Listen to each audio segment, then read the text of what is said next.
Hello friends. Did you know nearly 80% of those who watch my videos aren't subscribed? If you enjoy these stories, please hit that subscribe button and leave a like. It really helps. Thank you for being here. By the way, where are you watching from? Let me know in the comments. The headlights carved a narrow tunnel through the swirling white, and Asa Merriweather kept both hands locked on the wheel as the rig crawled forward at 30 miles per hour. He'd been hauling freight for 17 years, and he'd driven through snowstorms in 10 different states, but this one felt different. The flakes weren't falling so much as swarming, thick and wet, plastering the windshield faster than the wipers could clear them. The defroster roared at full blast, filling the cab with dry heat that smelled faintly of diesel and old coffee.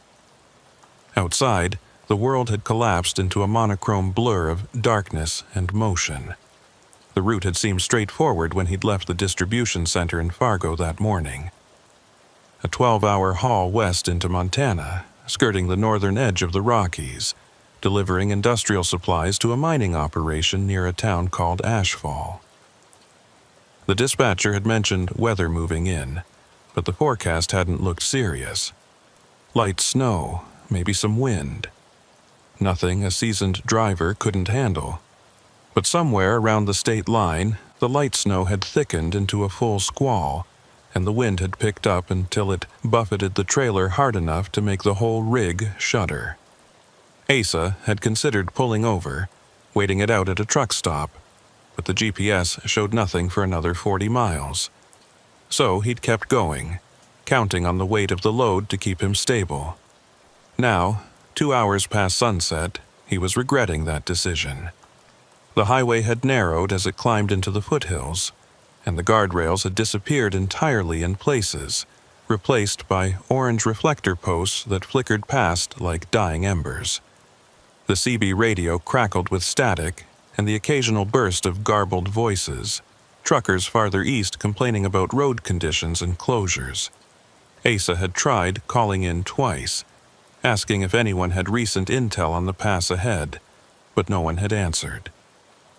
Either the storm was jamming the signal, or he was the only one dumb enough to be out here tonight.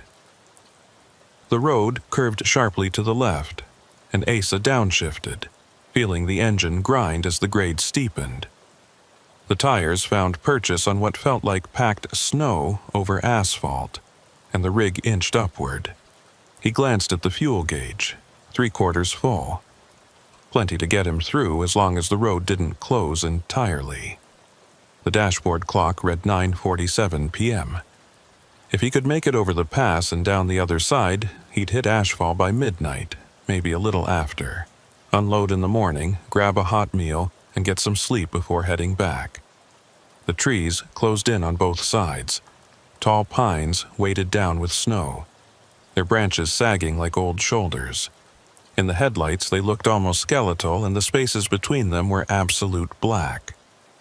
Asa felt the familiar loneliness of the long haul settle over him, that strange mix of solitude and alertness that came with driving through the night. He'd always liked it in a way. No traffic, no distractions, just the hum of the engine and the rhythm of the road. But tonight, the loneliness felt heavier. The storm pressed in from all sides, muffling sound, swallowing distance. It was like driving through the inside of a cloud. He reached for the thermos wedged between the seats and took a sip of lukewarm coffee. Bitter and stale, but it helped. He was thinking about turning on the radio, finding some talk show or late-night music to fill the silence, when the CB crackled to life. "Bridge ahead, repeat, bridge ahead, conditions uncertain." The voice was male, roughened by static, and it cut out before finishing. Asa grabbed the handset, keyed it. "This is southbound 43, come back on that bridge warning. What's the location?" Silence, just the hiss of dead air. He tried again. "Anyone copy? Need confirmation on bridge conditions." Nothing. He hung the handset back on its clip and squinted through the windshield. The road ahead looked the same, a narrow ribbon of white curving upward into the dark. No signs, no markers, but if there was a bridge coming up, he needed to know about it. Bridges iced over faster than regular road, especially in a storm like this. And if it was an old one, narrow or poorly maintained, he might be in trouble. He checked the GPS. The screen showed the highway as a thin blue line, winding through a blank expanse of topographic green. No bridge marked, but that didn't mean much. Half the infrastructure out here was older than the satellites tracking it, built in the 30s and 40s when the mountain towns were logging hubs. Some of those old spans didn't even show up on modern maps. The grade leveled out slightly, and the trees thinned. Asa felt the wind hit the trailer broadside, a solid gust that pushed the rig a foot to the left. He corrected, easing off the throttle. The last thing he needed was to lose traction and slide into the ditch. He'd seen it happen to other drivers, good ones too, guys who'd been hauling twice as long as he had. One mistake, one patch of black ice, and you were done. The CB crackled again. This time, the voice was clearer, though still threaded with static. If you're heading west on Route 14, be advised, Meridian Bridge is down to 1 lane. Road crews got it blocked off for ice removal. You'll need to wait for clearance.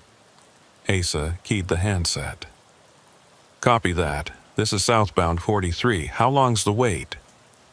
A pause, then, depends on conditions. Could be 20 minutes, could be an hour. They're chipping ice off the deck. It's bad up there. Understood. Any alternate routes? Another pause, longer this time. Negative. Meridian's the only way through unless you want to backtrack 60 miles. Your call. Asa cursed under his breath. 60 miles back would put him hours behind schedule, and with the storm worsening, there was no guarantee the other route would be any better. He'd have to take his chances with the bridge. Copy. I'll take the wait. Thanks for the heads up. Stay safe out there, the voice said, and then the line went dead. Asa set the handset down and rubbed his eyes. His back ached from the tension of gripping the wheel, and his shoulders felt like they'd been clamped in a vise. He rolled his neck, heard it pop, and took another sip of coffee. Cold now, but it didn't matter. He needed the caffeine more than the warmth. The road ahead began to descend, and Asa felt the rig pick up speed. He tapped the brakes lightly, keeping the engine brake engaged. The tires hissed against the packed snow, and the trailer swayed slightly as the grade steepened. He could see the trees thinning further now, opening up into what looked like a valley. And then, through the swirling snow, he saw it. The bridge. It rose out of the darkness like a skeleton, all iron and rust, spanning a deep gorge that disappeared into the blackness below. The deck was narrow, barely wide enough for 2 lanes, and the railings were old-fashioned, just waist-high iron bars that looked like they'd snap if you breathed on them wrong. Orange cones lined the approach, funneling traffic into a single lane, and a cluster of yellow lights flickered near the far end. Work lights, Asa guessed. The road crew the CB voice had mentioned. He slowed to a crawl, pulling up behind a line of reflective cones. The bridge stretched ahead, maybe 300 feet long, its iron lattice structure layered with snow and ice.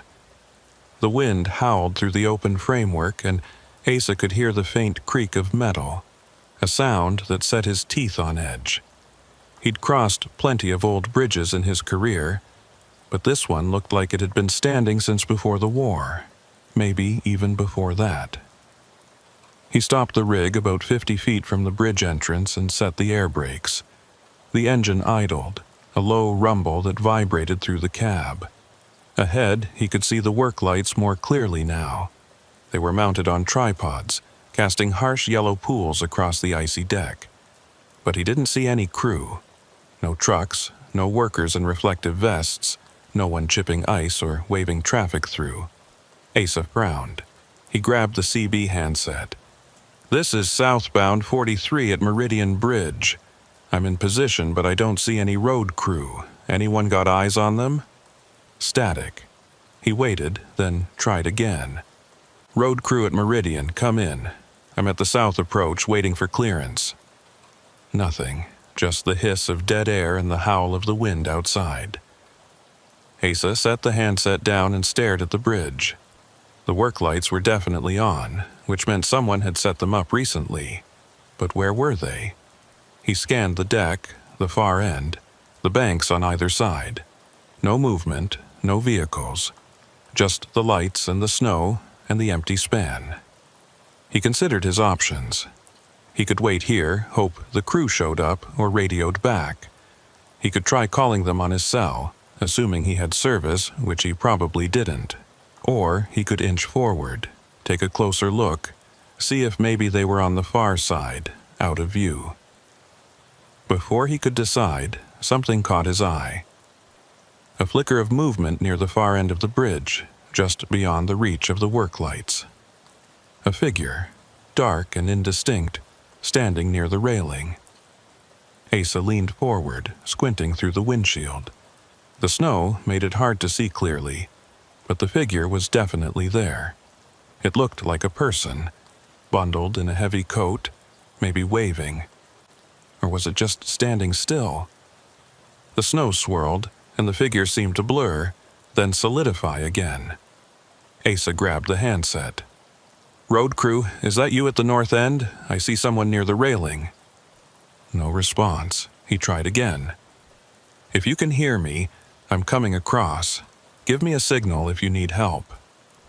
Still nothing. The figure didn't move, didn't respond. It just stood there, motionless, except for the occasional shift that might have been the wind tugging at its coat. Asa felt a prickle of unease. Something about this didn't feel right. The empty bridge, the silent radio, the solitary figure in the snow. But what choice did he have? He couldn't sit here all night, and he couldn't turn back. He'd have to cross eventually. He released the air brakes and eased the rig forward. The tires crunched over packed snow, and the trailer creaked as it followed. The bridge deck was coated in a thin layer of ice, visible even through the snow, and Asa felt the tires slip slightly before finding grip. He kept his speed low, barely 10 miles per hour, and focused on keeping the rig centered in the lane. The iron framework loomed on either side, a latticework of rusted beams and cross supports that looked like they were holding the whole structure together through sheer stubbornness. The wind screamed through the open spaces, buffeting the trailer and making the whole rig shudder. Below, Asa could see nothing but darkness, a void so deep it felt like it was pulling at him. He was halfway across when he saw the tracks.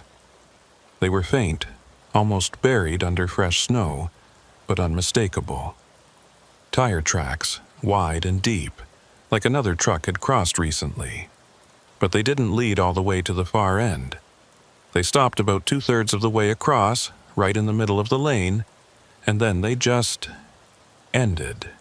No skid marks, no sign of swerving, just a clean stop, as if the truck had vanished into thin air. Asa's heart began to pound.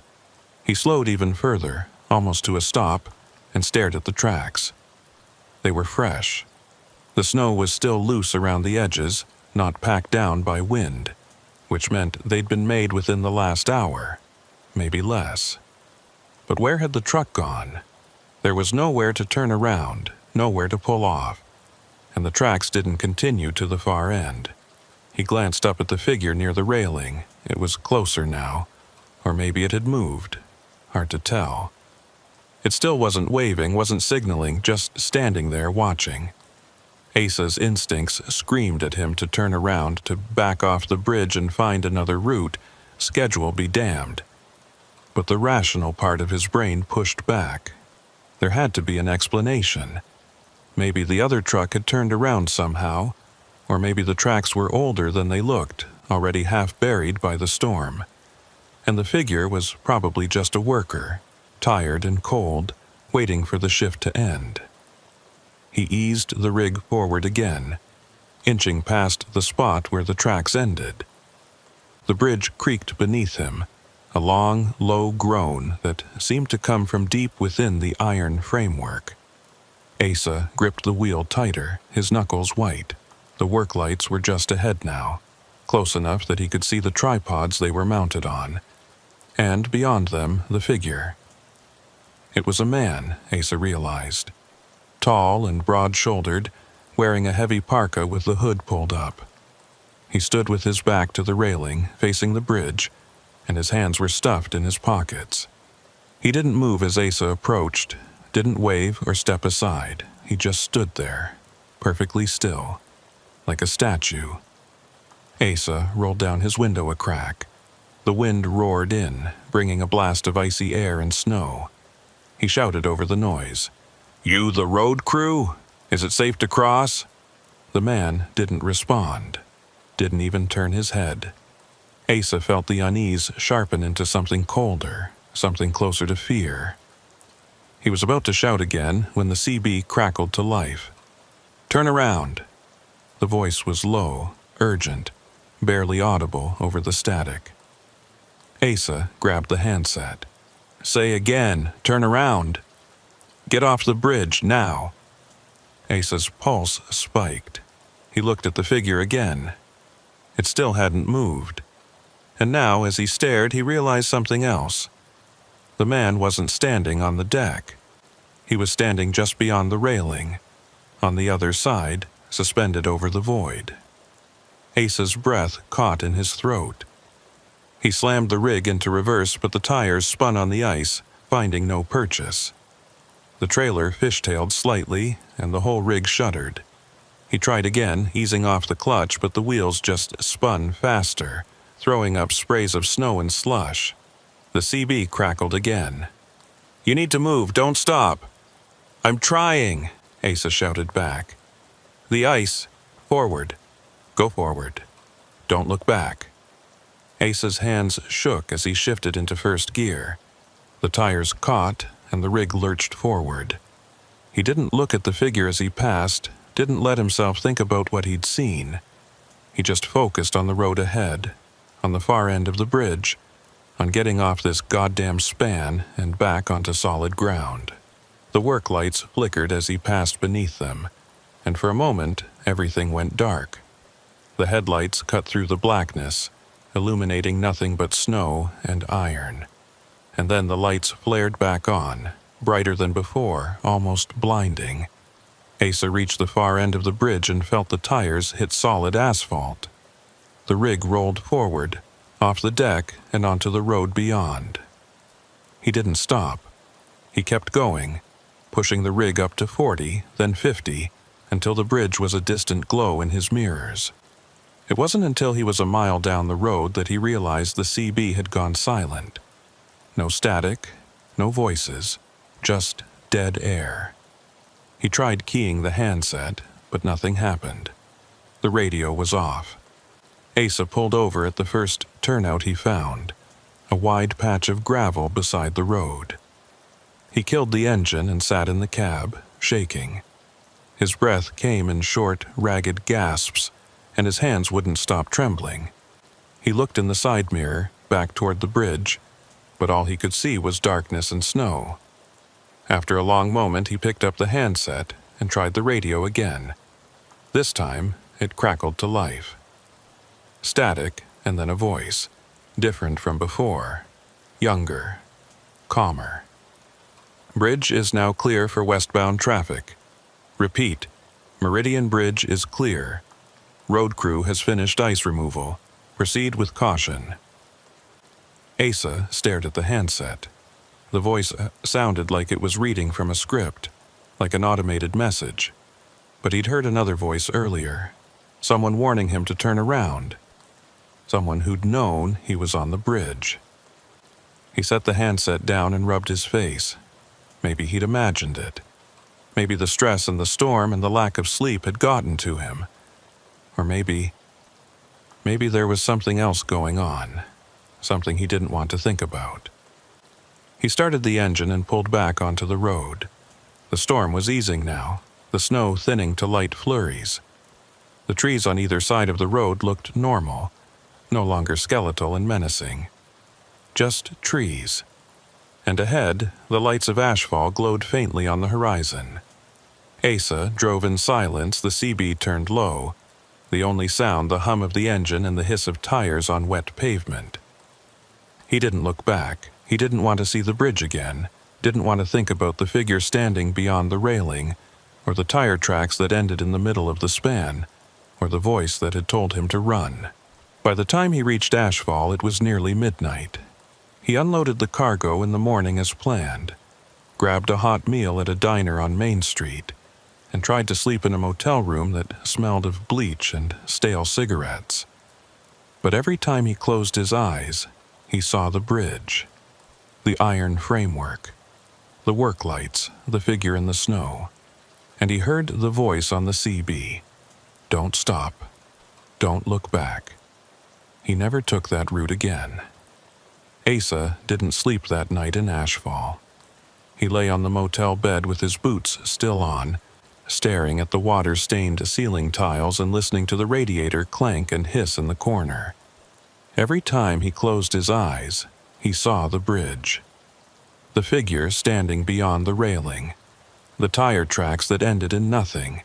He tried to convince himself it was exhaustion, that the storm and the isolation had played tricks on his mind, but the explanation felt hollow. He'd been driving long enough to know the difference between fatigue and something real. At 5 a.m, he gave up on sleep entirely. He showered in lukewarm water that smelled faintly of sulfur, dressed in yesterday's clothes, and headed down to the diner across the street. The place was nearly empty, just a couple of locals nursing coffee at the counter, and a waitress who looked like she'd been working the graveyard shift for the past 20 years. Asa took a booth by the window and ordered eggs, toast, and coffee strong enough to strip paint. While he waited, he pulled out his phone and searched for information on Meridian Bridge. The cell service was spotty, but he managed to load a few results. Most of what he found was local history, old newspaper articles about the bridge's construction in 1938, and a few mentions of routine maintenance over the decades. Nothing unusual. Nothing that explained what he'd seen. Then he found something else. A forum post from 3 years ago, buried in a trucker's message board he'd never heard of. The title read, Meridian Bridge. Anyone else had weird experiences. Asa clicked on it, his pulse quickening. The original poster, username RoadDog57, had written a short account. He'd been crossing Meridian Bridge on a winter night in 2019 when his CB had started picking up strange transmissions, voices warning him to turn around to get off the bridge. He'd ignored them, thinking it was interference from a nearby radio tower, but halfway across his engine had stalled. No reason, no warning. He'd sat there for 20 minutes, trying to restart it, while the wind howled through the iron framework and snow piled up on his windshield. When the engine finally caught, he'd floored it off the bridge and never looked back. The replies were mixed. A few people said they'd had similar experiences, radios cutting out, engines stalling, the feeling of being watched. Others dismissed it as superstition, blamed it on old infrastructure and bad weather. But one reply stood out. It was from a user called Mountain Hauler, posted just 6 months ago. I know a guy who used to work road maintenance up there. He told me they stopped doing night shifts on Meridian after a crew went missing in the 80s. They found the truck the next morning, parked in the middle of the bridge, doors open, no one inside. The crew was never found. The state quietly changed the work schedule after that. No one talks about it, but the locals know. Asa set his phone down as the waitress brought his food. His appetite was gone, but he forced himself to eat. He needed fuel, needed to keep his mind sharp, because now he had a decision to make. He could head back the way he'd come, take the long route around the mountains and avoid Meridian Bridge entirely. Or he could push forward, take the same road out of Ashfall that every other trucker used, and cross that bridge again in daylight. The smart move was to go around. But the long route would add 6 hours to his trip, and he was already behind schedule, The dispatcher wouldn't be happy, and Asa couldn't afford to lose this contract. He'd been hauling for the same company for 5 years, and the pay was good, but they had a reputation for cutting drivers who couldn't keep up. He finished his coffee, paid the check, and walked back to the motel. The sky was beginning to lighten, a dull gray creeping over the mountains. The storm had passed, leaving behind a blanket of fresh snow that glittered in the streetlights. Asa climbed into his rig, started the engine, and sat for a long moment, hands on the wheel, staring at the road ahead. Finally, he made his choice.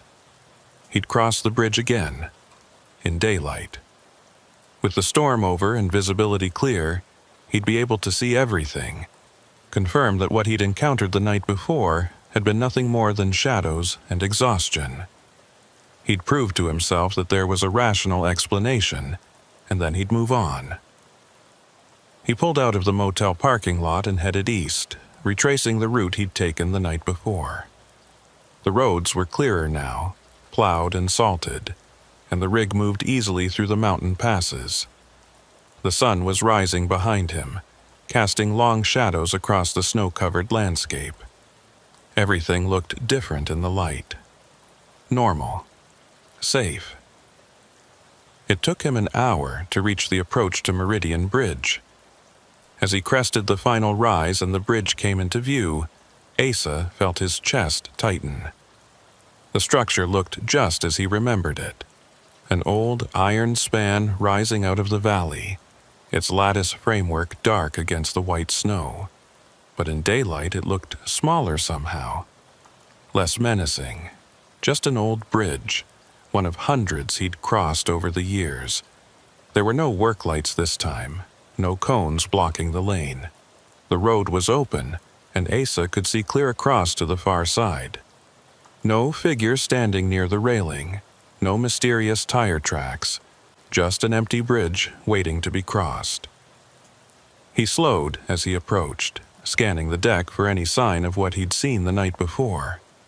The ice had been scraped away, leaving patches of bare metal and asphalt. The railings were intact, waist-high and solid, nothing beyond them but empty air and the gorge below. Asa eased the rig onto the bridge, keeping his speed low, and focused on the road ahead. The wind was calmer now, just a light breeze that barely moved the snow on the railings. The bridge creaked beneath the weight of the rig, but it was a familiar sound, the kind of noise old structures made when they bore a load. Nothing unusual, nothing threatening. Halfway across, Asa glanced to his right, toward the spot where he'd seen the figure the night before. The railing was empty. No one standing there, no impossible silhouette suspended over the void. Just rusted iron and open air. He let out a breath he hadn't realized he'd been holding. It had been his imagination. The storm, the darkness, the isolation, all of it had combined to create something that wasn't there. He felt a wave of relief wash over him, followed by a faint embarrassment. He'd let himself get spooked like a rookie. But then he saw it, scratched into the metal railing, just below the top bar, was a name. Fresh, the metal still bright where it had been scraped away. Asa hit the brakes, bringing the rig to a stop. He stared at the railing, his heart pounding. The name was carved in rough, uneven letters, like someone had used a knife or a piece of broken metal. Doyle Kincannon. Asa's breath caught. He didn't recognize the name, but something about it felt wrong. He grabbed his phone and took a picture of the railing, zooming in to capture the letters. Then he pulled up the search bar and typed in the name. The results loaded slowly, the cell signal weak this high in the mountains. But after a moment, a news article appeared. The headline read, "Local road worker missing after winter storm." Asa clicked on the link.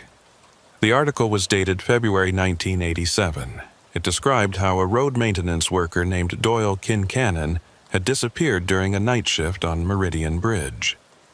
He'd been part of a crew clearing ice from the deck when a sudden storm rolled in.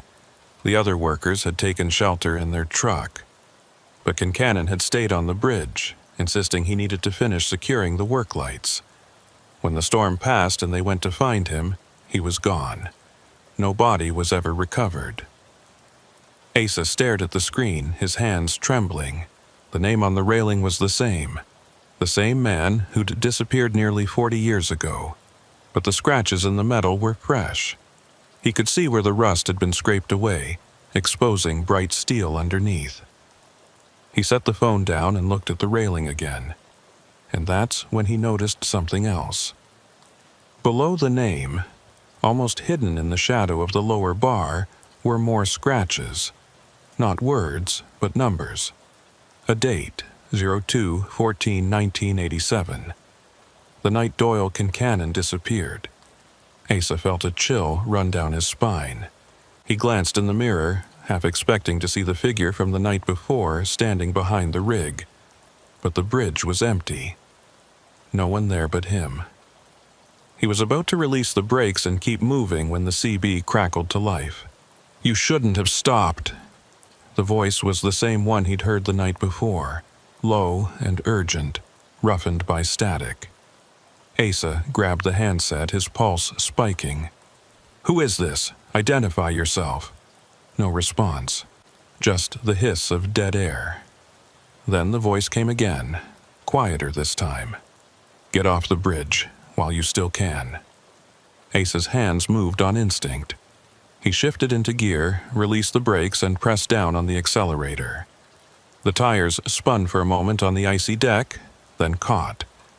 The rig lurched forward, and Asa focused on the far end of the bridge, refusing to look at the railing again. But as he drove, he couldn't shake the feeling that he wasn't alone. The air in the cab felt colder, and he could hear a faint sound beneath the rumble of the engine. A rhythmic tapping, like metal on metal. It seemed to be coming from somewhere behind him, from the trailer. Asa checked the mirrors. The trailer was secure, the doors latched, nothing visibly wrong. But the tapping continued, steady and deliberate. 3 taps, then a pause. 3 more taps, over and over. He reached the far end of the bridge and felt the tires hit solid ground. The tapping stopped immediately. Asa pulled over at the first turnout, his heart hammering in his chest. He killed the engine and sat in silence, listening. Nothing. No tapping. No voices on the CB. Just the wind and the distant sound of traffic on the highway below. After a long moment, he climbed out of the cab and walked back to the trailer. The doors were locked, the seals intact. He ran his hand along the side of the trailer, checking for damage, but everything looked normal. No scratches, no dents. Nothing to explain the sound he'd heard. He was about to climb back into the cab when he noticed something on the ground. Footprints in the snow, leading from the back of the trailer to the edge of the turnout. They were fresh, the snow still loose around the edges. And they weren't his. The prints were too small, the tread pattern different from his boots. Asa followed the prints with his eyes. They led to the edge of the turnout, then stopped at the guardrail. Beyond the rail was a steep drop, a rocky slope covered in snow and ice. There was no way down, no path, just a sheer drop into the valley below. He looked back at the prints, then at the trailer. Someone had been standing there right next to his rig. But when? He'd been driving for the past 5 minutes, and before that, he'd been stopped on the bridge. No one could have approached without him seeing. Unless they'd been there all along. Asa felt his stomach twist. He scanned the area, looking for any sign of movement, but the turnout was deserted. Just him, the rig, and the footprints leading to nowhere. He climbed back into the cab, locked the doors, and started the engine. He didn't wait. He pulled back onto the road and kept driving, pushing the rig faster than he should have on the icy pavement. He needed distance. Needed to put as many miles as possible between himself and that bridge. It wasn't until he was an hour down the road, safely in the next valley that he allowed himself to think about what had happened. The name on the railing, the date, the voice on the CB, the footprints. None of it made sense, and yet all of it felt connected, like pieces of a puzzle he didn't want to solve. He pulled into a truck stop just before noon, parked in a spot near the building where he could see the entrance, and went inside. The place was busy, filled with drivers grabbing lunch and restocking supplies. Asa ordered a sandwich and sat at a corner table, his back to the wall, and pulled out his phone. He searched for more information on Doyle Kincannon, but there wasn't much beyond the original article. A few mentions in local history forums, a brief obituary that listed him as presumed deceased. No follow-up stories, no updates. Just a man who'd disappeared on a winter night and was never found. Asa set the phone down and rubbed his face. He wanted to believe there was a rational explanation. Maybe someone had carved the name on the railing as a memorial, and the scratches just looked fresh because the weather had worn away the rust. Maybe the voice on the CB had been another driver, someone playing a prank or trying to warn him about road conditions. Maybe the footprints had been his own, and he'd just forgotten making them. But deep down, he knew none of that was true. He finished his sandwich without tasting it, paid the check, and walked back to the rig. Before climbing in, he did another walk-around, checking the trailer, the tires, the undercarriage. Everything looked normal. But when he reached the passenger side, he stopped. There, on the side mirror, was a thin layer of frost. Not unusual in itself. The temperature was still below freezing. But the frost had formed in a pattern. Letters traced in the ice as if someone had drawn them with a finger. Turn back. Asa stared at the mirror, his breath visible in the cold air. The letters were clear, unmistakable, and they were fresh. The frost around them was still loose, not yet hardened by the wind. He looked around the parking lot. Dozens of trucks, drivers coming and going, but no one near his rig. No one who could have written the message. He reached out and wiped the frost away with his glove, erasing the letters. Then he climbed into the cab, started the engine, and pulled out of the lot. He didn't look back. He didn't want to see if the message reappeared. For the next 2 hours, Asa drove in silence. The CB was off, the radio turned low. He kept his eyes on the road and his hands steady on the wheel. The landscape gradually flattened as he descended from the mountains, the snow giving way to rain and then to clear skies. By mid-afternoon, he was back in familiar territory, the kind of open highway where you could see for miles in every direction. But the unease didn't leave. It sat in his chest like a stone, heavy and cold. Because he knew, deep in a place he didn't want to acknowledge, that what had happened on Meridian Bridge wasn't over. The name on the railing, the voice on the CB, the footprints, the message in the frost. They were all connected, all part of something he didn't understand. And the worst part was, he had a feeling he'd be going back. Not by choice, but because the route required it. Because Meridian Bridge was the only way through those mountains, and sooner or later, he'd have to cross it again. As the sun began to set, casting long shadows across the highway, Asa made a decision. The next time he had a haul that required crossing Meridian Bridge, he'd take the long route. He didn't care how many hours it added, didn't care what the dispatcher said. He wasn't going back to that bridge. Not at night, not in a storm, not ever. But even as he made that promise to himself, he couldn't shake the feeling that the bridge wasn't done with him yet. Asa kept his promise for 3 weeks. He took the long routes, the ones that added hours to his trips, and cut into his sleep schedule. He hauled freight south through Wyoming, east through the Dakotas, anywhere that didn't require crossing Meridian Bridge. The dispatcher noticed, started asking questions. Why the mileage discrepancies? Why the extended delivery times? Asa gave vague answers about road conditions and weather delays, but he could hear the skepticism in the dispatcher's voice. By the 4th week, he didn't have a choice anymore. The company had a contract with a mining operation near Ashfall, and Asa was the only driver available who knew the route. The load was time-sensitive, high-value equipment that needed to be there by Friday morning.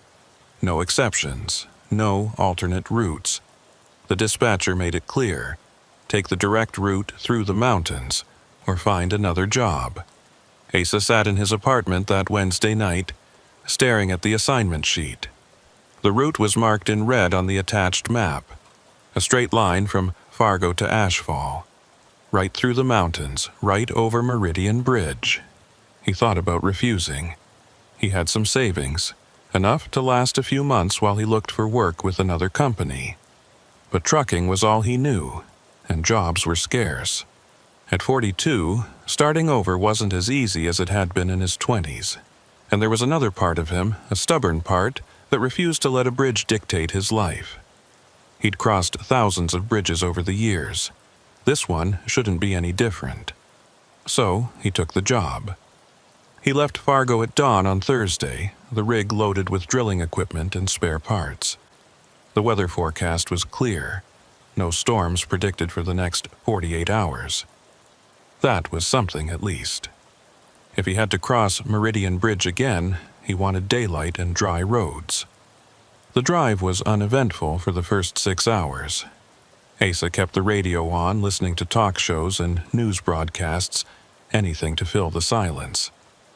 He stopped once for fuel and a quick meal, then pushed on toward the mountains. The sun was high and bright, and the roads were clear. Everything looked normal. But as he climbed into the foothills, the unease returned. It started as a tightness in his chest, a feeling he couldn't quite name. The landscape looked the same as always, pine trees and snow-covered slopes, but something felt off. The air seemed thicker, the light dimmer, even though the sky was cloudless. Asa tried to shake it off. He was just nervous, he told himself. Nervous about crossing the bridge again. It was natural. Anyone would feel the same after what he'd experienced. But the feeling didn't go away. It grew stronger as he climbed higher, until his hands were clammy on the wheel and his heart was beating too fast. He turned off the radio, needing silence to focus, and that's when he heard it. A voice, faint and distant, like someone calling from far away. He couldn't make out the words, but the tone was unmistakable. Urgent warning. Asa glanced at the CB. It was off. He'd turned it off that morning, not wanting to hear any transmissions that might spook him. But the voice continued, growing slightly louder. It seemed to be coming from everywhere and nowhere at once, like it was inside the cab with him. He pulled over at a turnout and killed the engine. The silence was immediate and total. No wind, no traffic, no birds, just absolute quiet. Asa sat perfectly still, listening. For a moment there was nothing. Then the voice came again, clearer this time. Don't cross at night. Asa's blood ran cold. He looked around the cab, checking the mirrors, the windows, the back of the sleeper. No one there. He was alone. But the voice had been real. He'd heard it as clearly as if someone had been sitting in the passenger seat. He grabbed his phone, hands shaking, and checked the time. 2:47 p.m. He had maybe 3 hours of daylight left, maybe 4 if he pushed it. If he kept moving at a steady pace, he could reach the bridge before sunset, cross it in daylight, like he'd planned. He started the engine and pulled back onto the road. The unease was still there, but so was his determination. He was going to cross that bridge, prove to himself once and for all that there was nothing to fear, and then he was going to finish this job and never take this route again. The road narrowed as he climbed higher, and the trees closed in on both sides. Asa kept his speed steady, his eyes on the road ahead. He passed the spot where he'd first heard the CB warning weeks ago, the place where the storm had started. Today, the sky was clear. No snow, no wind, just cold mountain air and the steady hum of the engine. He was 10 miles from the bridge when he saw the vehicle ahead. A pickup truck, old and battered, parked on the shoulder with its hood up. Asa slowed as he approached, scanning for any sign of the driver. The truck looked abandoned, no one standing nearby, no footprints in the snow around it. As he passed, he glanced in the side mirror. The truck was still there, hood up, looking like it had been sitting for hours. But something caught his eye. Movement inside the cab. A figure, sitting in the driver's seat, perfectly still. Asa hit the brakes. The rig slowed to a crawl, and he stared at the mirror. The figure hadn't moved. It just sat there, facing forward, hands on the wheel. From this distance, Asa couldn't make out any details, just a dark silhouette against the pale interior of the truck. He should keep going. Every instinct told him to keep going, but he couldn't shake the image of that figure, sitting motionless in a truck that looked broken down. What if someone needed help? What if they were injured or worse? Asa cursed under his breath and pulled over. He set the air brakes and climbed out of the cab, his boots crunching in the snow. The air was cold and still, and his breath fogged in front of his face. He walked back toward the pickup, moving slowly, keeping his eyes on the cab. As he got closer, he could see the figure more clearly. It was a man, wearing a heavy coat and a knit cap. His hands were on the wheel, and his head was tilted slightly forward, like he was asleep, or unconscious. "Hey," Asa called out. "You okay?" No response. The man didn't move, didn't turn his head. Asa stepped closer, close enough to see through the windshield. And that's when he saw the man's face. It was pale, too pale, and his eyes were open, staring straight ahead with a glassy, lifeless expression. Asa felt his stomach drop. He reached for the door handle, then hesitated.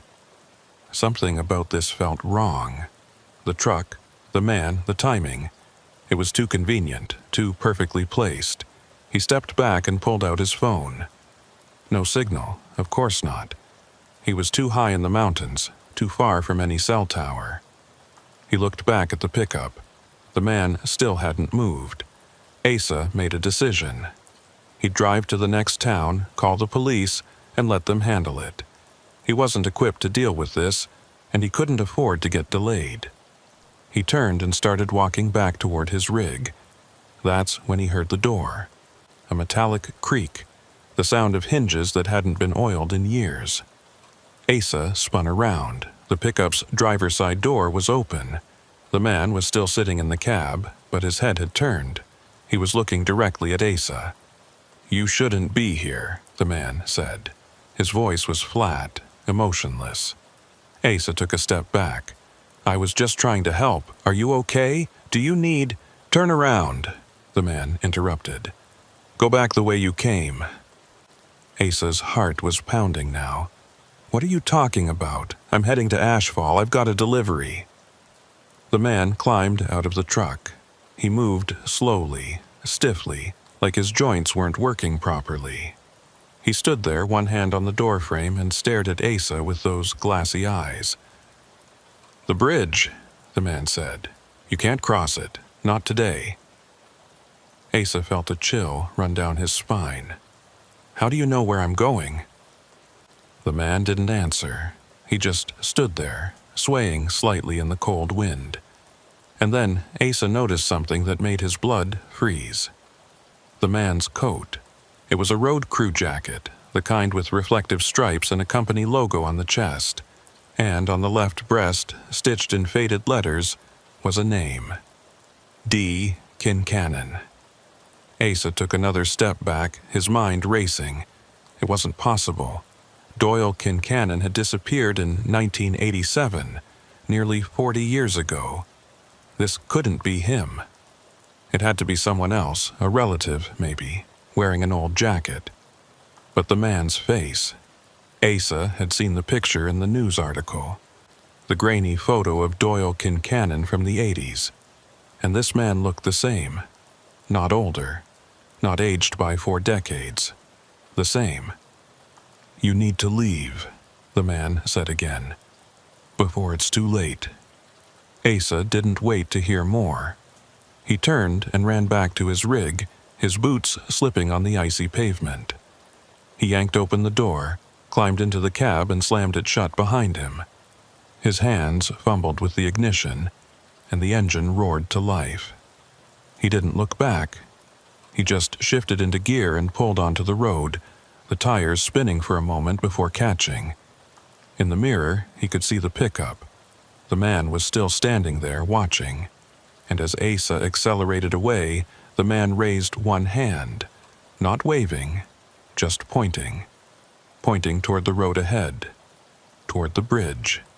Asa's breath came in short, ragged gasps. His hands were shaking so badly he could barely keep them on the wheel. But he didn't slow down. He kept driving, pushing the rig faster than he should have on the mountain road, desperate to put distance between himself and that pickup truck. He was 5 miles from the bridge when the sun began to set. The light faded quickly in the mountains, the shadows lengthening and merging until the road was bathed in twilight. Asa glanced at the clock. 5:23 p.m. He'd lost more time than he'd thought. If he didn't reach the bridge in the next 15 minutes, he'd be crossing it after dark. He pressed down on the accelerator, but the rig was already at its limit. The road was too steep, too winding. He couldn't push it any faster without risking a jackknife. The CB, still turned off, suddenly crackled to life. Asa jumped, his heart hammering. He stared at the radio. He hadn't touched it, hadn't turned it on. But the speaker was hissing with static, and beneath the noise he could hear a voice. The same voice he'd heard before, low and urgent. "Don't cross at night." Asa grabbed the handset even though he knew it was pointless. "Who is this? What do you want?" The static grew louder, and the voice fragmented into broken syllables. "Not safe. Turn. Wait for light. I can't turn around," Asa shouted into the handset. "I have a job. I have to cross that bridge." The static cut out, leaving only silence. Then a different voice came through.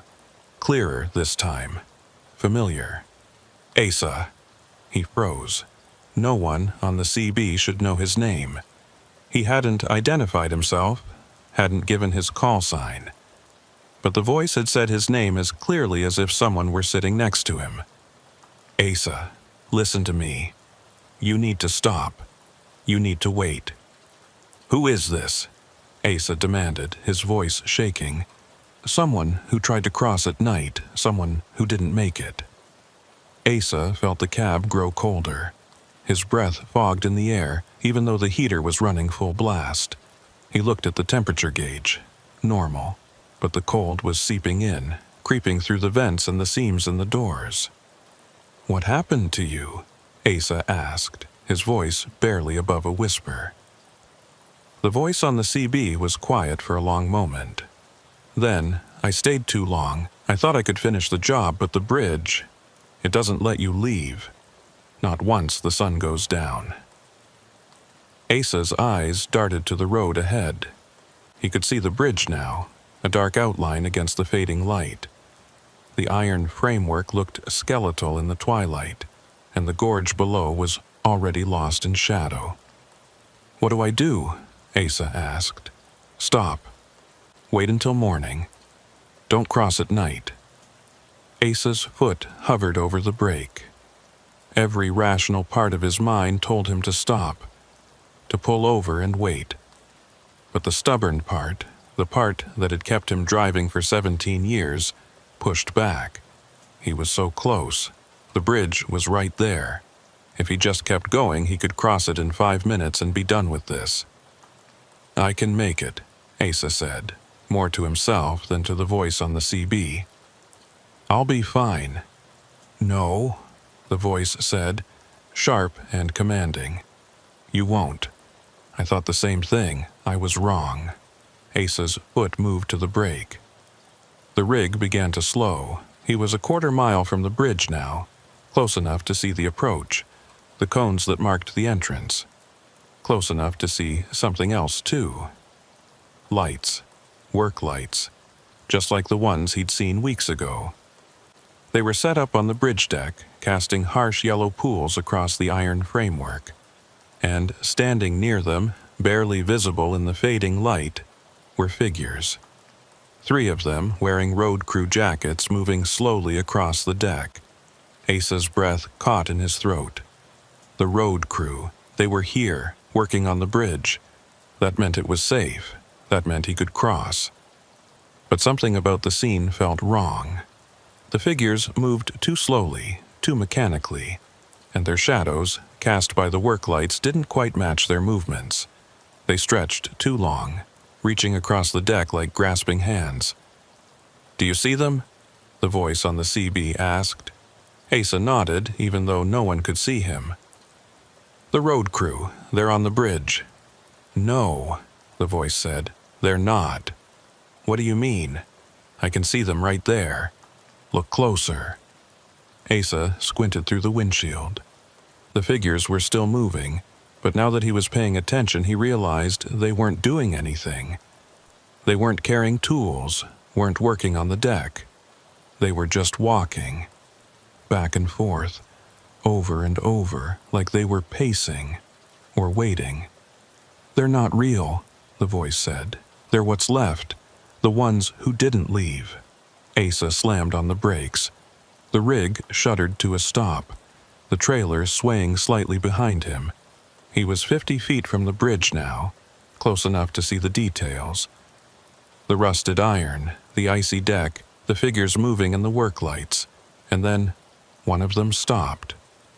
It turned toward Asa's rig, and even from this distance, even in the dim light, Asa could see its face, pale and lifeless, just like the man in the pickup truck, just like Doyle Kincannon. The figure raised one hand, beckoning. "Come closer. Step onto the bridge." Asa's hands moved on their own. He threw the rig into reverse and the tires spun on the icy pavement. The rig lurched backward, the trailer fishtailing slightly. He corrected, straightened it out, and kept backing up until he was 100 feet from the bridge. Then he stopped, set the air brakes, and sat in the cab, shaking. The CB crackled. "Good. Now stay there. Wait until morning." Asa looked at the clock. 5:41 p.m. Sunset was in less than 20 minutes. He'd have to wait all night. 13 hours sitting in the cab, alone on this mountain road, with that bridge and those figures just 100 feet away. "I can't," Asa said. "I can't stay here all night." "You have to. It's the only way." Asa closed his eyes, trying to calm his racing heart. He thought about turning around, driving back the way he'd come. But it was a 2-hour drive to the nearest town, and the road would be pitch black within the hour.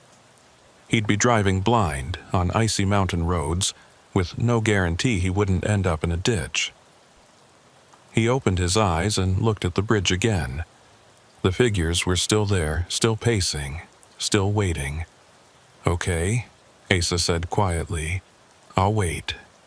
The CB hissed with static, then went silent. Asa turned off the engine to save fuel, then pulled a blanket from the sleeper and wrapped it around himself. The temperature in the cab began to drop immediately, and he could see his breath fogging in the air. He settled in for a long night, his eyes fixed on the bridge, watching the figures move back and forth in the work lights. And as the last light faded from the sky and darkness swallowed the mountains, Asa realized he wasn't just waiting for morning. He was waiting to see if the bridge would let him leave at all. The first hour was the hardest. Asa sat in the darkened cab, wrapped in his blanket, watching the bridge through the windshield. The work lights cast their harsh yellow glow across the deck, and the figures continued their endless pacing, back and forth, never stopping, never acknowledging each other, just walking the same paths over and over, like machines stuck in a loop. Asa counted them. 3 figures, all wearing road crew jackets, all moving with that same mechanical precision. He tried to make out their faces, but the distance and the shadows made it impossible. They were just silhouettes, dark shapes against the illuminated deck. The temperature in the cab continued to drop. Asa could see his breath now, thick clouds of fog that hung in the air before dissipating. He'd turned off the engine to conserve fuel, and without the heater running, the cold seeped in through every crack and seam. He pulled the blanket tighter and tucked his hands under his arms, trying to preserve warmth. The CB remained silent. No static, no voices, just dead air. Asa had left it on, hoping the voice that had warned him would come back, give him some guidance, tell him what to expect. But there was nothing. He was alone with the darkness and the bridge and the figures that wouldn't stop moving. At some point during the second hour, Asa noticed something new. The figures weren't just pacing anymore. They were gathering. All 3 of them had stopped at the center of the bridge, standing in a loose cluster near the spot where the tire tracks had ended weeks ago. They stood perfectly still, facing Asa's rig, watching him. Asa felt his heart rate spike. He told himself it was a trick of the light, that they weren't actually looking at him. They were too far away to see into the cab, but he couldn't shake the feeling that they knew exactly where he was, that they were waiting for him to make a move. He checked his phone. Still no signal. The battery was at 60%. He turned it off to save power and set it on the dashboard. Then he reached into the sleeper and pulled out a flashlight, testing it. The beam was strong and steady. It made him feel slightly better, having something he could control, something that could push back the darkness if he needed it. The third hour brought a new sound. It started as a faint creaking, like metal under stress, and at first, Asa thought it was just the bridge settling. Old structures made noise, especially in the cold, but the sound grew louder, more rhythmic. It was coming from the bridge, but it wasn't the random groaning of stressed iron. It was deliberate, measured. Footsteps. Asa sat up straighter, his eyes locked on the bridge. The 3 figures were still standing at the center, motionless. But the sound of footsteps continued, growing closer. Someone was walking on the bridge deck, moving from the far end toward Asa's position. He grabbed the flashlight and pointed it toward the bridge, but the beam didn't reach far enough. The work lights were too bright, creating a wall of glare that his flashlight couldn't penetrate. He could hear the footsteps clearly now, heavy boots on metal, the sound echoing through the gorge below. And then he saw it. A 4th figure, emerging from the darkness beyond the work lights. It walked slowly, steadily, moving with more purpose than the other 3. As it entered the pool of light, Asa could see it was wearing the same road crew jacket. But unlike the others, this one was looking down, watching its own feet as it walked. The figure stopped at the edge of the lit area, about 50 feet from Asa's rig. It stood there for a long moment, swaying slightly. Then it raised its head and looked directly at the cab. Asa's breath caught. Even from this distance, even in the harsh light, he could see the face clearly now. It was Doyle Kincannon, the same man he'd seen in the pickup truck, the same pale skin, the same glassy eyes. But now there was something else in that expression. Recognition and sadness. The figure raised one hand, palm out. Not beckoning this time, just showing. And that's when Asa saw it. The hand was wrong. The fingers were bent at unnatural angles and the skin had a waxy, frozen quality, like it had been exposed to extreme cold for too long. Asa felt bile rise in his throat. He wanted to look away, but he couldn't. The figure lowered its hand and took another step forward, then another. moving toward the rig with slow, deliberate steps.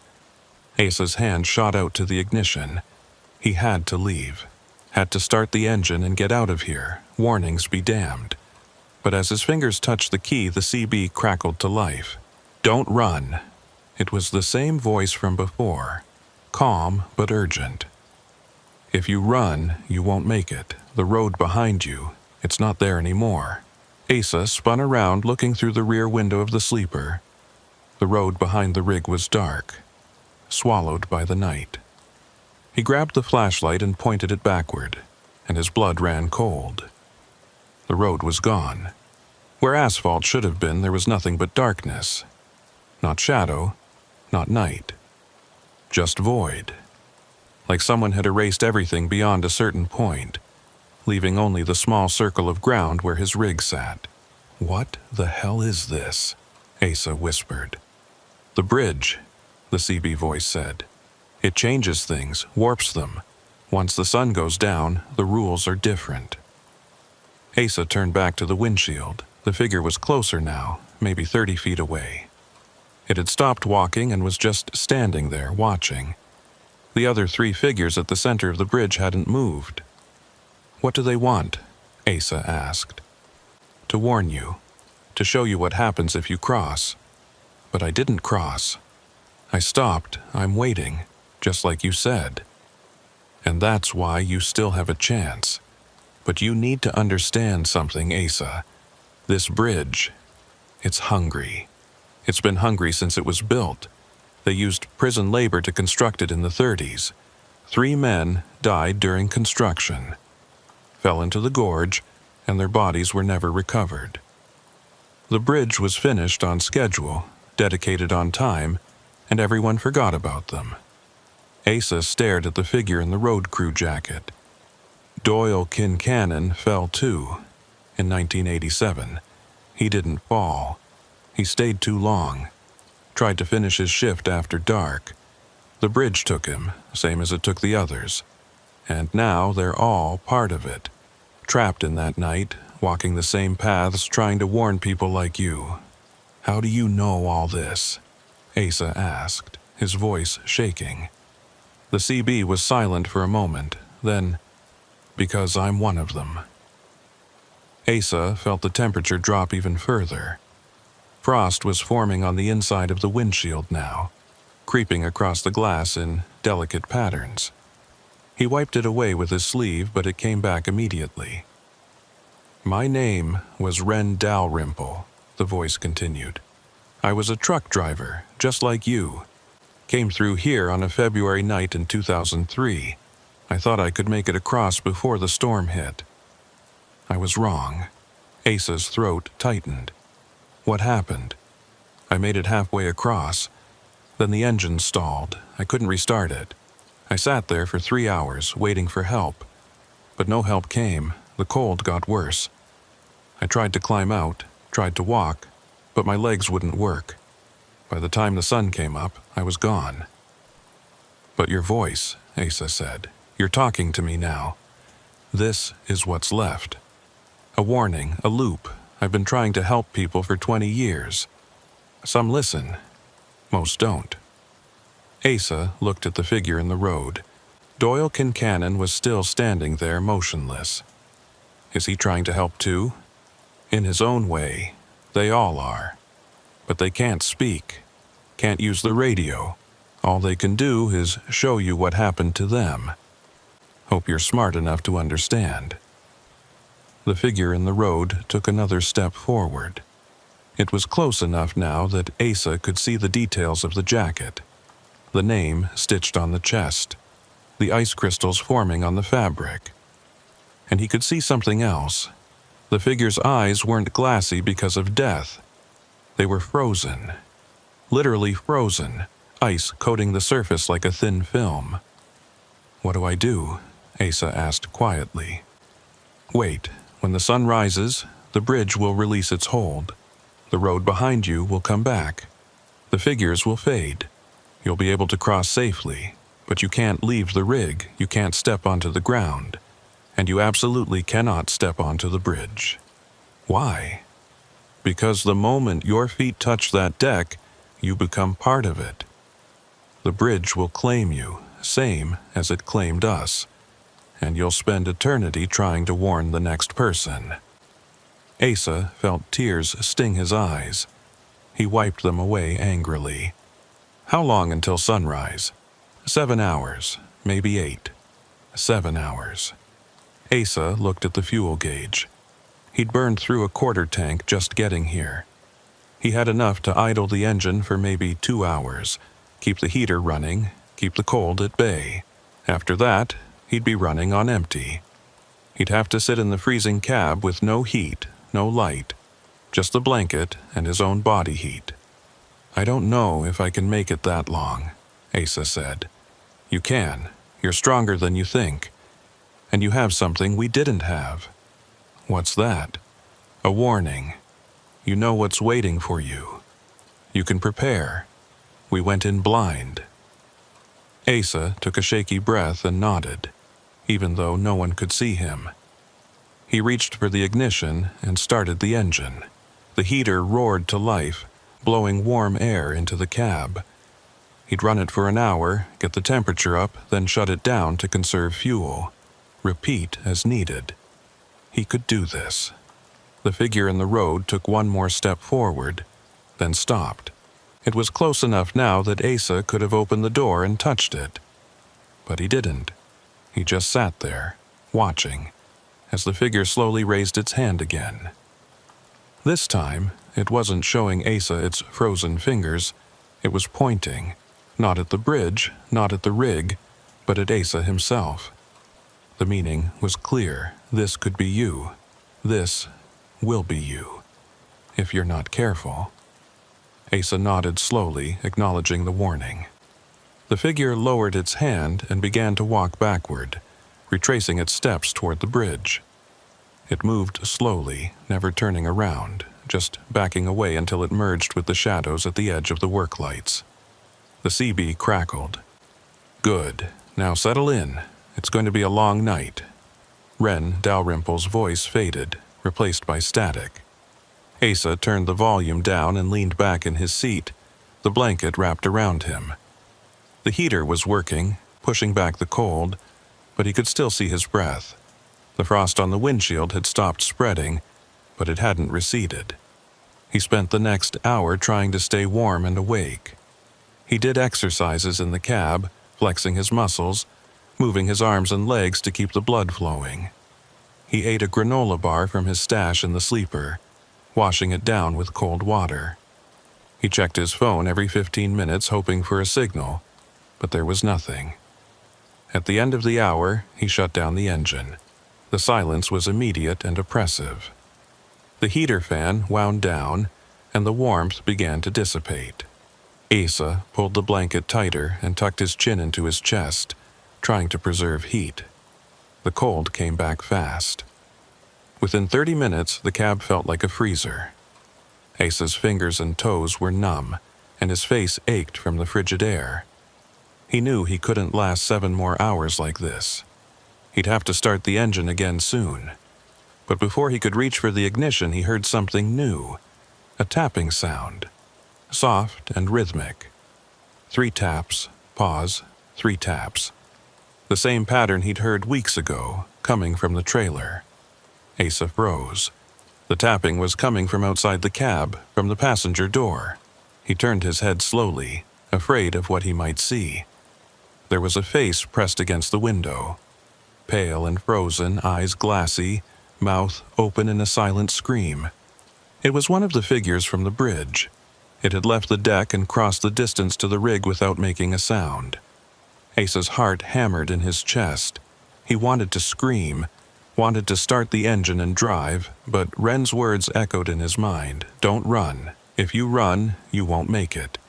The face at the window stared at him for a long moment. Then the tapping came again. 3 times. Pause. 3 times. The figure was trying to communicate, trying to tell him something. Asa forced himself to breathe slowly, to think. 3 taps. What could it mean? He looked at the clock. 11:47 p.m. 3 hours since he'd stopped. That left roughly 5 hours until dawn. The figure tapped again, 3 times. Then it raised its frozen hand and held up 3 fingers. 3 of them. 3 men who died during construction. 3 figures on the bridge. And then Asa understood. The figure wasn't threatening him, it was showing him. 3 died building the bridge. Doyle made 4. Wren made 5. If Asa stepped onto that bridge, he'd make 6. Asa nodded at the figure, acknowledging the message. The face at the window stared at him for a moment longer, then slowly withdrew. Asa heard footsteps crunching in the snow, moving away from the rig. He looked through the windshield and saw the figure walking back towards the bridge, its movement slow and deliberate. The CB crackled softly. "They're trying to help. They don't want you to join them." "I know," Asa whispered. "I understand." "Good. Now stay strong. Dawn is coming." Asa restarted the engine and ran the heater for another hour. Then he shut it down again and endured the cold. He repeated this pattern 3 more times, cycling between warmth and freezing, between alertness and the edge of hypothermic drowsiness. His fuel gauge dropped steadily, the needle creeping toward empty. By 4:30 a.m., he was running on fumes. The last time he'd started the engine, it had coughed and sputtered before catching. He knew he wouldn't be able to start it again. From here on out, he was on his own. Just the blanket, the cold, and the darkness. He sat in the freezing cab, shivering violently, watching the bridge through the frosted windshield. The work lights were still on, the figures still pacing. But something was different now. The light in the east had changed. It was no longer pure black. There was a faint gray tinge to the horizon, barely perceptible but definitely there. Dawn was coming. Asa held on, his teeth chattering, his body racked with shivers. He kept his eyes on that horizon, watching the gray slowly lighten to pale blue. The stars began to fade. The work lights on the bridge seemed to dim. At 5:52 a.m., the sun broke over the mountains. The first rays of light spilled across the valley, touching the tops of the trees, painting the snow with gold. Asa felt warmth on his face, real warmth, and he wanted to cry with relief. He looked at the bridge. The work lights were off now. The figures were gone. The deck was empty, just rusted iron and ice, exactly as it had been when he'd crossed it in daylight weeks ago. And when he looked in the rear mirror, the road was back, solid asphalt stretching behind him into the distance. The CB crackled one last time. "You made it, now go. Cross while you can, and don't look back." Asa didn't need to be told twice. He turned the key, praying the engine would start. It coughed, sputtered, then roared to life on the last drops of fuel in the tank. Asa shifted into gear and drove forward onto the bridge. The crossing took less than a minute. The deck was solid, the ice minimal. The iron framework looked old, but stable. There were no figures, no voices, no warnings. Just an ordinary bridge on an ordinary morning. When Asa reached the far side and felt the tires hit solid ground, he let out a breath he hadn't realized he'd been holding. He drove for another 2 miles until he found a gas station at the edge of a small town. He pulled in, filled the tank, and sat in the cab for a long time, just breathing. He never told anyone what happened that night. Who would believe him? A haunted bridge, frozen figures, warnings from the dead. It sounded insane even to him, and he'd lived through it. But he kept the picture on his phone, the one he'd taken of the railing, with Doyle Kincannon's name scratched into the metal. And sometimes, late at night when he couldn't sleep, he'd pull it up and stare at it, remembering. He never crossed Meridian Bridge again. He took the long route, every single time, no matter what the dispatcher said. And when other drivers asked him about it, asked why he avoided that particular stretch of highway, he'd just shake his head and change the subject. Some bridges, he learned, aren't meant to be crossed after dark. Some bridges demand a price for passage. And some bridges never forget the people they've claimed.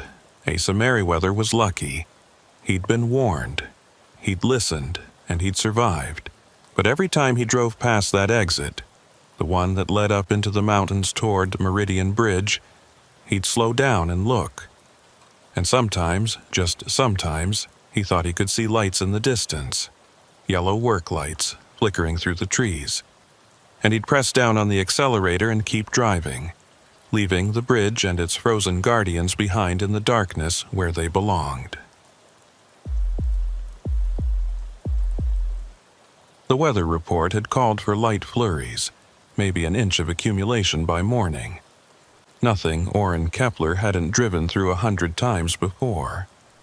He'd been hauling freight across the upper Midwest for 12 years, and he knew the lake effect systems that rolled off Superior like he knew the gears in his transmission. They were unpredictable, sure, but manageable if you kept your head and didn't push your luck. He'd left Duluth at 4 in the afternoon with a load of machine parts destined for a manufacturing plant in Sault Ste. Marie.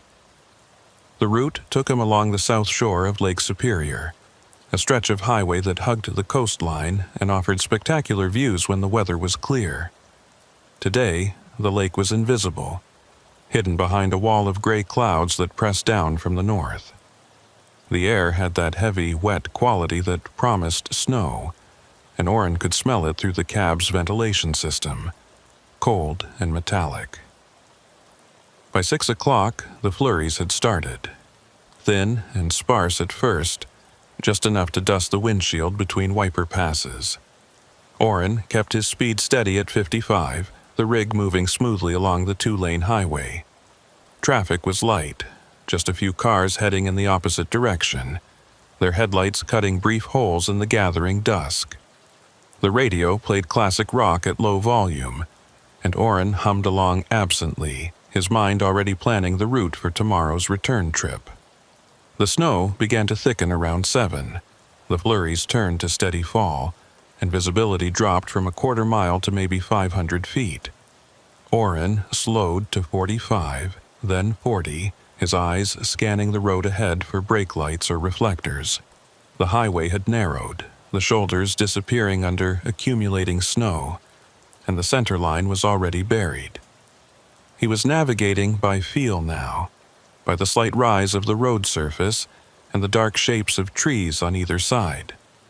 He'd driven this route enough times to know the landmarks.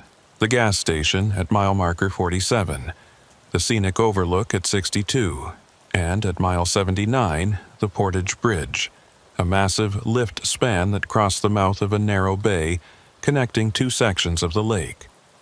The bridge was old, built in the 50s, and it still operated on a manual system. A bridge tender sat in a small control house at the center span, raising and lowering the deck to allow boat traffic to pass underneath. Orrin had crossed it dozens of times, usually without incident. But tonight, as he approached the bridge, something felt different. The snow was coming down heavier now, thick, wet flakes that stuck to everything and turned the world into a blur of white and gray.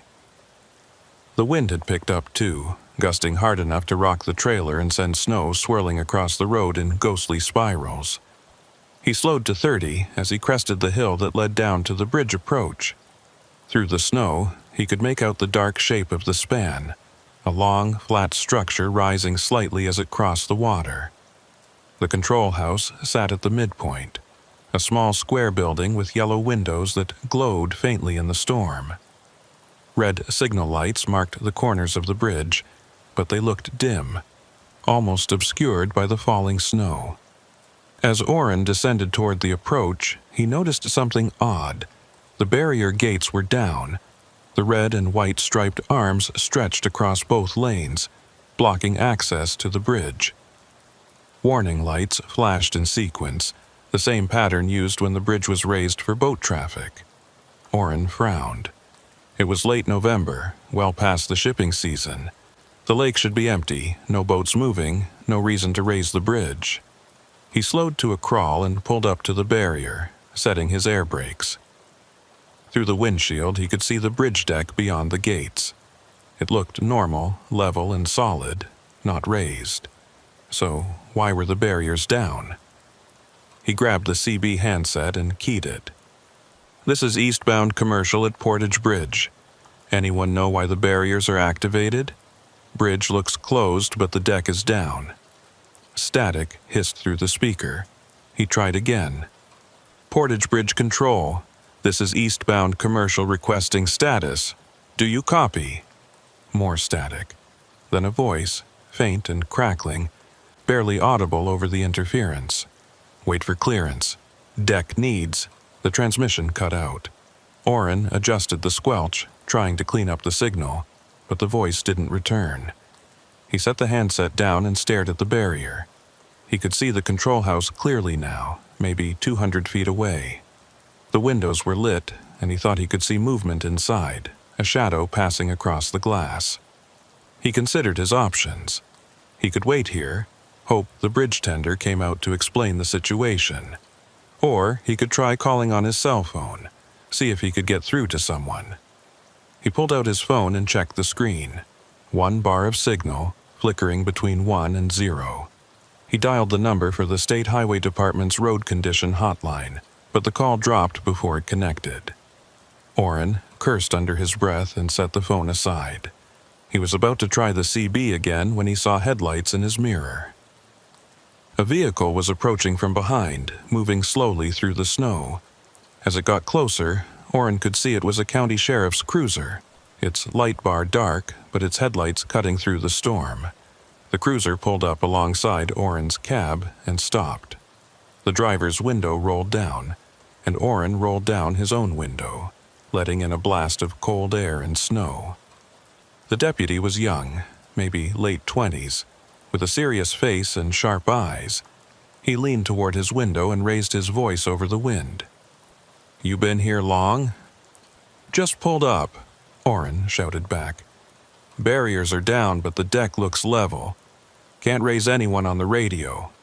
The deputy nodded. "Yeah, we've been getting reports. System's been acting up all day. Bridge tender called it in this morning, said the controls were cycling on their own. State sent a tech out, but he couldn't find anything wrong. So, is it safe to cross?" The deputy hesitated. "Deck's solid. No reason it shouldn't be. But the tender's supposed to reset the barriers manually before letting anyone through. Procedure, you know." "You want to go check?" Oren asked. The deputy looked at the control house, then back at Oren. "Yeah, stay put. I'll see what's going on." He rolled up his window and drove forward, maneuvering the cruiser around the barrier. Oren watched as the deputy parked near the control house and climbed out, his uniform already dusted with snow. The deputy walked to the door of the control house and knocked. No response. He knocked again, harder this time, then tried the handle. The door opened, and the deputy stepped inside. Oren waited, engine idling, heater running. The snow continued to fall, accumulating on the hood and windshield faster than the wipers could clear it.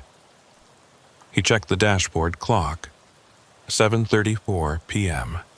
He'd planned to be in Sault Ste. Marie by 9, grab a late dinner, and catch a few hours of sleep before the morning delivery. But if this bridge was going to be closed for much longer, he'd have to find an alternate route, which would add at least 2 hours to the trip. 5 minutes passed. The deputy hadn't come out of the control house. Oren could see the lit windows, but no movement inside. He picked up the CB handset again. "Deputy, you copy? Everything okay in there?" No response. Oren frowned. He set the handset down and stared at the control house. Something about this felt wrong. The deputy should have been back by now, or at least radioed to let him know what was happening. Another minute passed. Then 2. Oren made a decision. He killed the engine, grabbed his flashlight from the side pocket, and climbed out of the cab. The cold hit him immediately, a sharp wind that cut through his jacket and stung his face. Snow swirled around him, and he had to squint to see more than a few feet ahead. He walked to the barrier, ducked under it, and headed toward the control house. His boots crunched in the fresh snow, and the wind howled across the open water of the bay, carrying with it the smell of ice and wet concrete. As he got closer to the control house, he noticed something odd. The windows were still lit, but the light was wrong. It flickered slightly, like candles instead of electric bulbs. Orrin reached the door and knocked. "Deputy, you in there?" Silence. He tried the handle. The door swung open easily, and Orrin stepped inside. The control house was small, maybe 10 feet by 10 feet, with a single desk, a chair, and a bank of controls along one wall. The controls were old-fashioned, mechanical switches and levers with faded labels. A space heater sat in one corner, unplugged, and in the center of the room, standing perfectly still, was the deputy. He was facing the controls, his back to Orrin, one hand resting on a lever. He didn't turn around when Orrin entered. Didn't move at all. "Deputy?" Orrin said cautiously. "You okay?" No response. Orrin stepped closer, his flashlight beam sweeping across the room. The light source he'd seen from outside wasn't candles. It was the control panel itself. Several indicator lights were glowing, pulsing in a slow rhythm that didn't match any pattern Orrin recognized. "Hey," Orrin said, louder this time. He reached out and touched the deputy's shoulder. The deputy turned slowly, mechanically, and Orrin took an involuntary step back. The deputy's face was pale, his eyes unfocused and glassy. His lips were moving, forming words, but no sound came out. Orrin felt a chill run down his spine that had nothing to do with the cold. "What's wrong? Are you hurt?" The deputy's lips kept moving. Orrin leaned closer, trying to make out what he was saying, and then he heard it. Not from the deputy's mouth, but from somewhere else. A whisper, faint and distant, like it was coming through the walls. November 14, 1958. Orrin spun around, looking for the source of the voice. The room was empty except for him and the deputy. But the whisper continued, overlapping now, multiple voices speaking the same words. November 14, 1958. Shift change, midnight. Orrin backed toward the door, his heart pounding. The deputy still hadn't moved, still stood there with his hand on the lever, lips moving silently. The control panel lights pulsed faster now, and the whispers grew louder. "Wait for clearance. Deck needs inspection. Wait for clearance." Orrin grabbed the deputy's arm and pulled. "We need to go. Now." The deputy didn't resist, but he didn't help either. He moved like a sleepwalker, his eyes still unfocused, his expression blank. Orrin half dragged him out of the control house and into the snow. The moment they crossed the threshold, the deputy gasped and stumbled, his eyes snapping into focus. "What?" The deputy looked around, confused. "What happened? I was just—" "We're leaving," Orrin said firmly. He guided the deputy back toward the cruiser, glancing over his shoulder at the control house. The windows were still lit, and through the glass, Orrin could see shadows moving inside. More than one. Shifting and pacing like people waiting for something. The deputy climbed into his cruiser, still looking dazed. Orrin leaned down to the window. "You need to call this in. Something's not right with that building." The deputy nodded slowly, reaching for his radio. Orrin didn't wait to see if he got through. He walked back to his rig, climbed into the cab, and locked the doors. His hands were shaking, and his breath came in short, sharp gasps. He sat there for a long moment, trying to process what he'd just seen. The deputy standing motionless. The whispers. The shadows in the control house. None of it made sense. The CB crackled to life, startling him. "All units, be advised. Portage Bridge is experiencing technical difficulties. Recommend alternate routes until further notice." The transmission was clear, professional, nothing like the garbled voice he'd heard earlier. Orrin grabbed the handset. "This is eastbound commercial at Portage. What's the nature of the technical difficulties?" A pause, then, "Control system malfunction. Bridge tender is unavailable. State maintenance has been notified. ETA unknown due to weather conditions." "Copy that," Orrin said. "Any word on how long the closure might last?" "Negative. Recommend you find lodging and wait for morning update." Orrin set the handset down and looked at the bridge. The barriers were still down, the warning lights still flashing.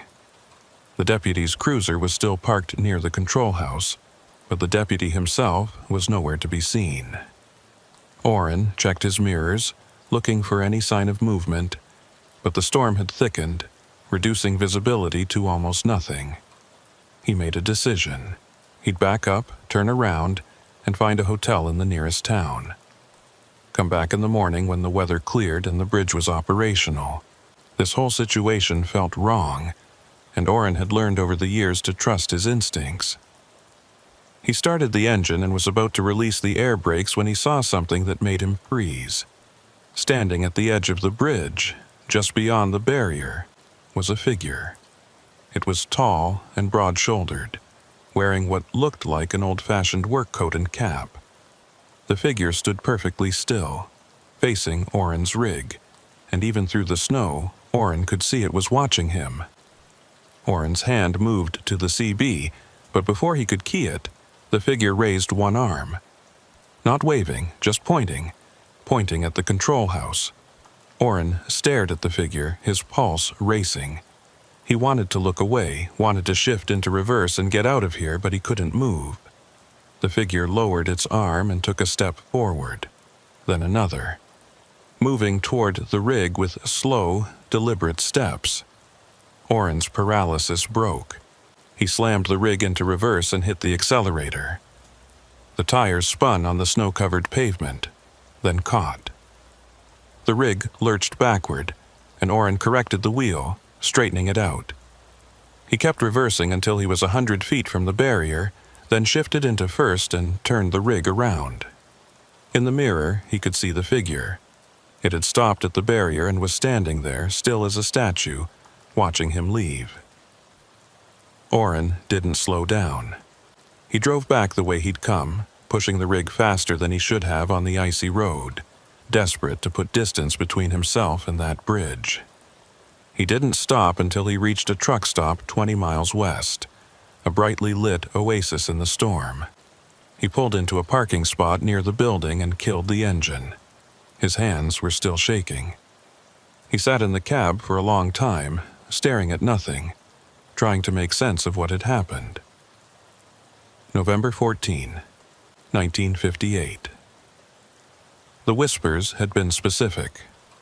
A date. Orrin pulled out his phone and searched for information on Portage Bridge and that date.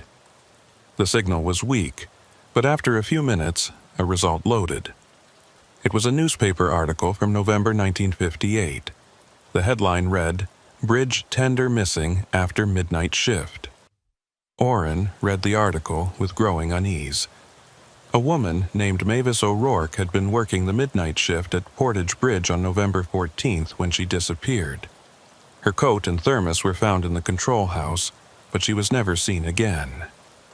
The article mentioned that the bridge had experienced mechanical problems that night, with the barriers activating on their own and the deck raising and lowering without input. A search of the bay had turned up nothing. Orrin set the phone down and stared at the darkened windshield. Mavis O'Rourke, November 14, 1958. The whispers had been her shift notes, her routine, looping endlessly in that control house. And the figure on the bridge. Was that her too? Or someone else? Someone who'd been waiting in that control house for 66 years? Orrin didn't have answers. But he knew one thing with absolute certainty. He wasn't going back to that bridge. Not tonight, not ever. He climbed out of the cab and walked into the truck stop, needing warmth, light, and the presence of other people. He ordered coffee and sat at a booth near the window, watching the snow fall and thinking about the deputy's blank expression and the shadows moving in the control house. Outside, the storm continued to rage, and somewhere in the darkness, Portage Bridge waited. Barriers down, lights flashing, a ghost keeping vigil over an empty span, calling out shift notes to anyone who would listen. Orrin didn't sleep that night. He tried, renting a room at the motel attached to the truck stop, but every time he closed his eyes, he saw the deputy's blank face and the figure standing on the bridge. At 3 a.m., he gave up and went back down to the truck stop restaurant, ordering breakfast and more coffee while the night shift waitress eyed him with tired sympathy. By dawn, the storm had passed. The sky was clear and pale blue, and the world outside was buried under 14 inches of fresh snow. Plows were already out, their orange lights flashing as they worked to clear the highways. Orrin sat at his booth and watched the sun rise, painting the snow gold and pink, and tried to decide what to do. The logical choice was to call the dispatcher, explain that the bridge was closed, and request reassignment to a different route. The company would understand. Weather delays happened. But something nagged at him, a stubborn curiosity he couldn't quite shake. What had happened in that control house? And who was the figure on the bridge? At 7 o'clock, his phone rang. It was the dispatcher. "Kepler, what's your status? You were supposed to check in last night." "Bridge was closed," Orrin said. "Portage Bridge, mechanical issues. I'm at a truck stop about 20 miles west." "Yeah, we got the alert. Bridge reopened at 0600 this morning. State crew cleared it. You're good to proceed." Orrin felt his stomach tighten. "It's open. You sure?" "That's what the traffic report says. Why? You have a problem with it?" Orrin hesitated. How could he explain what he'd seen without sounding crazy? No problem. I'll head out now." "Good. Client's expecting delivery by noon. Don't be late." The dispatcher hung up. Orrin set the phone down and stared at his cold coffee. The bridge was open, cleared by a state crew, which meant someone had been in that control house this morning, reset the barriers, and checked the systems. Someone who presumably hadn't encountered any whispers or shadows or figures in vintage work clothes. Maybe he'd imagined it. Maybe the stress and the storm and the isolation had combined to create something that wasn't there.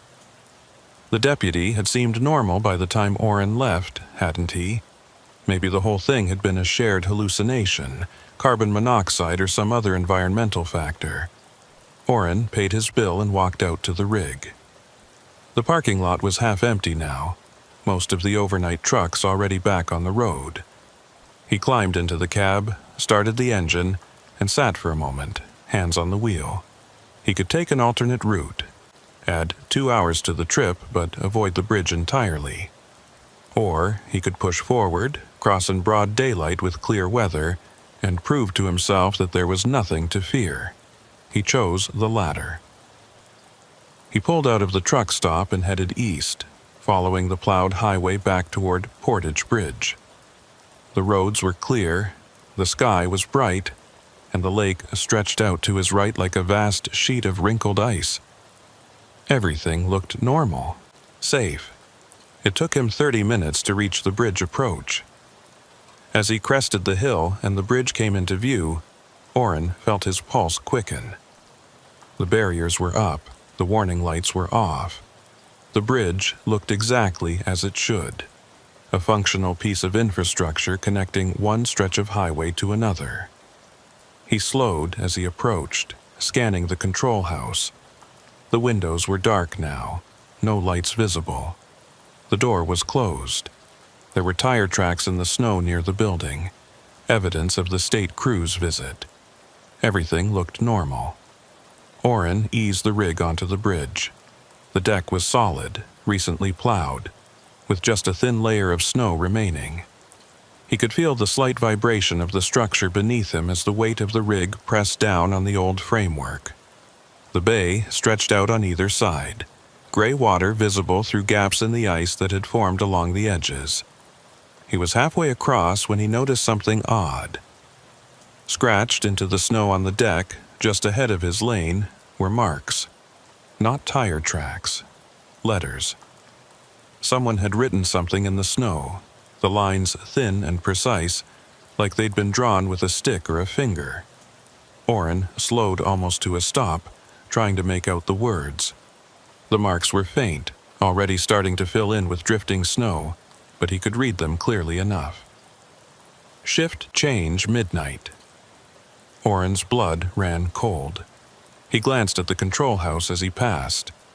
The windows were still dark, but as he looked, he thought he saw movement. A shadow passing across the glass. Just for a moment. Then it was gone. He pressed down on the accelerator, urging the rig forward. The bridge wasn't long, maybe a quarter mile, but it felt like it stretched for miles. The control house slid past on his right, and Orrin kept his eyes fixed on the road ahead, refusing to look at the windows. He was almost to the far end when he heard it. A voice on the CB, faint and crackling with static. Waiting for relief. Shift ends at 0800. Orrin grabbed the handset. Who is this? The voice continued, ignoring his question. Deck inspection incomplete. Barrier malfunction logged. Who is this? Orrin repeated, louder this time. The voice cut out, replaced by silence. Orrin stared at the CB, his hands shaking. He recognized the cadence now, the flat, procedural tone. It was a shift report, the kind of thing a bridge tender would log in a daily record. He reached the far end of the bridge and felt the tires hit solid ground. The relief was immediate and overwhelming. He'd made it across. In daylight, in clear weather. And aside from the words in the snow and the voice on the CB, nothing had happened. He pulled over at the first turnout, a small rest area about a mile past the bridge. He needed to collect himself, needed to process what he'd just experienced. He set the air brakes and climbed out of the cab, pacing in the snow, his breath fogging in the cold air. This was real, not a hallucination, not carbon monoxide. Something was happening on that bridge. Something connected to Mavis O'Rourke and her disappearance in 1958. But what? And why was it manifesting now, 66 years later? Orrin pulled out his phone and searched for more information. He found another article, this one from December 1958. It described how the search for Mavis O'Rourke had been called off after 2 weeks with no leads. The article mentioned that she'd been a reliable employee, never missed a shift, and had no reason to disappear. Her family had been interviewed, but they had no answers. There was a quote from the bridge superintendent at the time. Mavis was scheduled to work until 8 a.m. on the morning of November 15th. Her relief never showed up due to the storm. She was last heard on the radio at 7:45, reporting normal conditions. By the time the day shift supervisor arrived at 9, the control house was empty. Orrin read the quote again. Her relief never showed up.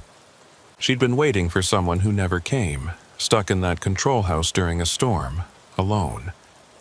And then she'd vanished. He looked back toward the bridge. From this distance, it was just a dark line against the pale sky. But he could still see the control house, a small square shape at the center of the span, and even from here, even in full daylight, it looked wrong, like a wound in the landscape that had never healed. His phone rang, startling him. The dispatcher again. "Kepler, you crossed that bridge yet?" "Yeah, just cleared it." "Good, keep moving. Weather's supposed to turn again this afternoon. I want you in Sault Ste. Marie before it hits." "Copy that," Orrin said. He was about to hang up when a thought occurred to him. Hey, you know anything about the history of Portage Bridge? The dispatcher paused. What kind of history? Anything unusual? Accidents, incidents, that sort of thing? Why? You see something out there? Orrin hesitated. No, just curious. Well, I don't keep a bridge history database, Kepler, but I know it's old. 50s, I think. They've been talking about replacing it for years, but the state keeps pushing it back. Budgets, you know. Why? No reason. Just making conversation. Save it for your delivery. Call me when you're unloaded. The dispatcher hung up. Orrin stood in the cold, staring at his phone. The bridge was old, scheduled for replacement, which meant it wouldn't be there much longer. Maybe that was why things were stirring. Maybe Mavis O'Rourke's presence, or whatever was left of it, knew the bridge's days were numbered. Orrin climbed back into the cab and pulled onto the highway. He drove east, following the coast of Lake Superior, and tried to focus on the road, but his mind kept drifting back to the control house, to the whispers, to the figure standing on the bridge. He reached Sault Ste. Marie by 11 and made his delivery without incident. The warehouse crew unloaded the machine parts, and Orrin signed the paperwork, chatting briefly with the foreman about the storm and the road conditions. Normal trucker talk. Grounding. But as he climbed back into the cab and prepared to head out, his phone buzzed with a text message. Unknown number. He opened it. The message was simple. Don't cross at night. Orrin stared at the screen. He didn't recognize the number, and the area code was local to the region but not specific enough to trace. He typed a reply. Who is this? The response came immediately. Someone who knows. Orrin's hands tightened on the phone. Knows what? What happened to Mavis? What happens to anyone who stays too long? Orrin felt a chill run through him. Are you the deputy? Bram Ellington? No, but I was there. Long time ago. Who are you? The phone stayed silent for a long moment, then, doesn't matter. Just don't cross at night. Not Portage. Not in winter. The bridge remembers. Orrin typed furiously. Remembers what? What happened to Mavis? She waited, and waiting was the mistake. The phone went silent. Orrin waited for another message, but nothing came. He tried calling the number, but it went straight to a generic voicemail that wouldn't accept messages. He sat in the cab staring at the screen, his mind racing. Someone who knows. Someone who was there. That meant someone who'd experienced the same thing Orrin had. Someone who'd encountered whatever haunted that control house and lived to warn others. Orrin made a decision. He wasn't going back across Portage Bridge. Not today, not in the dark. He'd take the long route, the inland highway that looped north around the bay. It would add 3 hours to his trip, but he didn't care. He'd seen enough. He pulled out of the warehouse lot and headed north, away from the coast. The sky was darkening again, clouds rolling in from the west, and by the time he reached the inland highway, the first flurries were starting to fall. He drove through the afternoon and into the evening, the snow getting heavier as the new storm system moved in. But the road was well maintained, and traffic was light. He made steady progress, and by 7 o'clock he was past the bay and heading back toward the coast. He was 50 miles west of Portage Bridge when his phone rang. Unknown number. The same one that had texted him earlier. Orrin answered immediately. Hello? A voice. Old and tired, male. You took the long route. Good. Who is this? Orrin demanded. Name's not important. What's important is you listened. Most don't. You know what's happening at that bridge. Tell me. The voice sighed, a long, weary sound. I was a trucker. Like you. Crossed Portage on a November night in 1987. Storm rolled in, bridge barriers went down, and I got stuck waiting. I went to the control house to see what was happening. Found the tender there. Woman named... Hell, I can't remember her name now. But she was standing at the controls, not moving. Just like that deputy you saw. Mavis O'Rourke, Orrin said quietly. That's it. Yeah. Mavis. I tried to help her, but when I touched her shoulder, she turned around and looked at me, and I knew. I knew she wasn't alive, hadn't been for a long time. What did you do? Ran. Got in my rig and drove. Didn't stop until I hit Wisconsin. Sold the rig a month later, quit trucking, and never went back. But I kept tabs on that bridge. Every few years, someone reports something strange. Barriers going down on their own. Voices on the CB.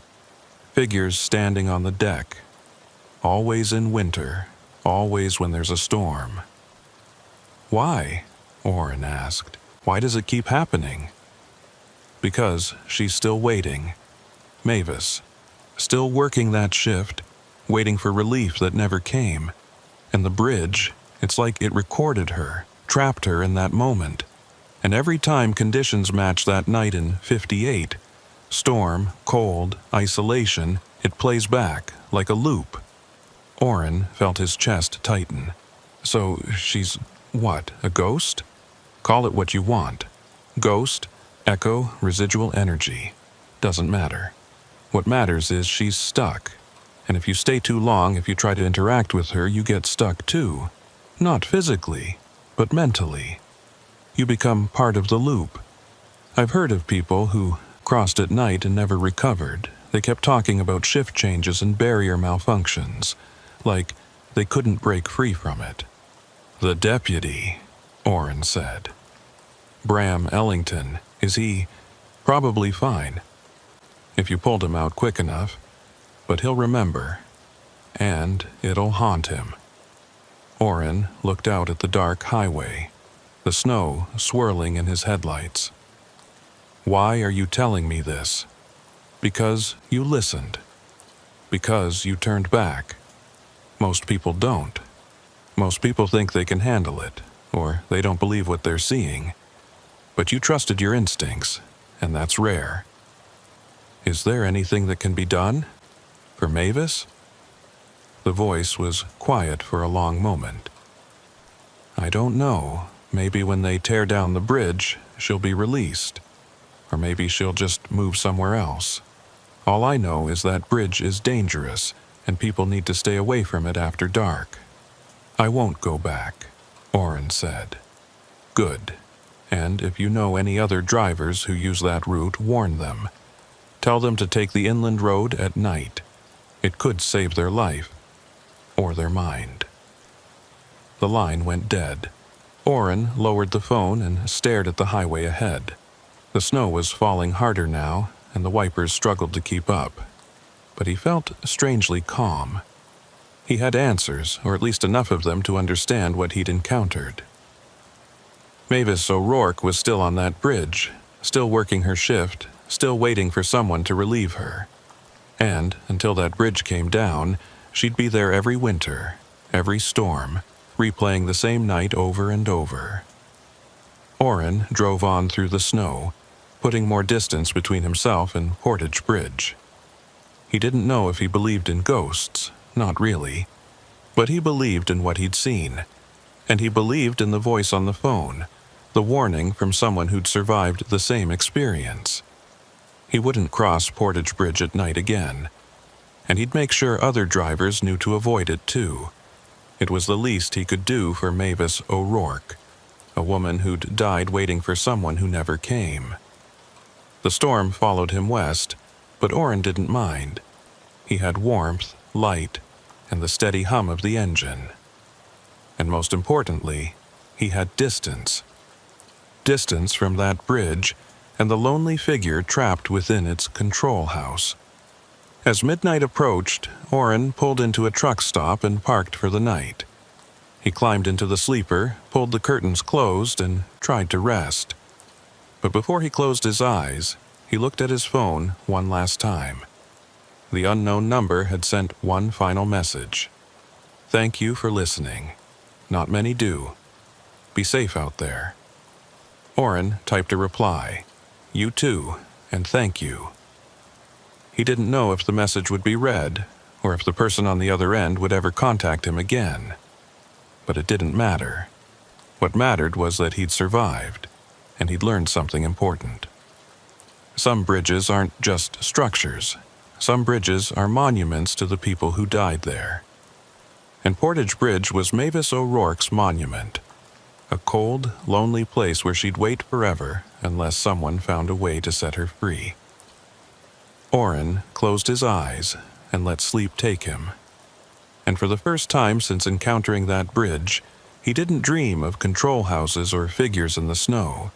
He dreamed of dawn and open roads and the promise of home. 3 weeks passed before Orrin had to drive through the Lake Superior region again. He'd taken jobs that kept him south and west, hauling freight through Wisconsin and Minnesota, but always avoiding the coastal routes. The dispatcher had noticed. She'd called him twice asking why he kept requesting alternative assignments, and Orrin had given vague answers about preferring inland highways during winter months. She hadn't pressed the issue, but he could hear the skepticism in her voice. The truth was, he couldn't stop thinking about Portage Bridge. About Mavis O'Rourke standing in that control house, trapped in an endless loop of waiting. About the deputy's blank expression and the figure on the bridge pointing at him through the snow. And most of all, about the anonymous caller's warning. If you stay too long, you become part of the loop.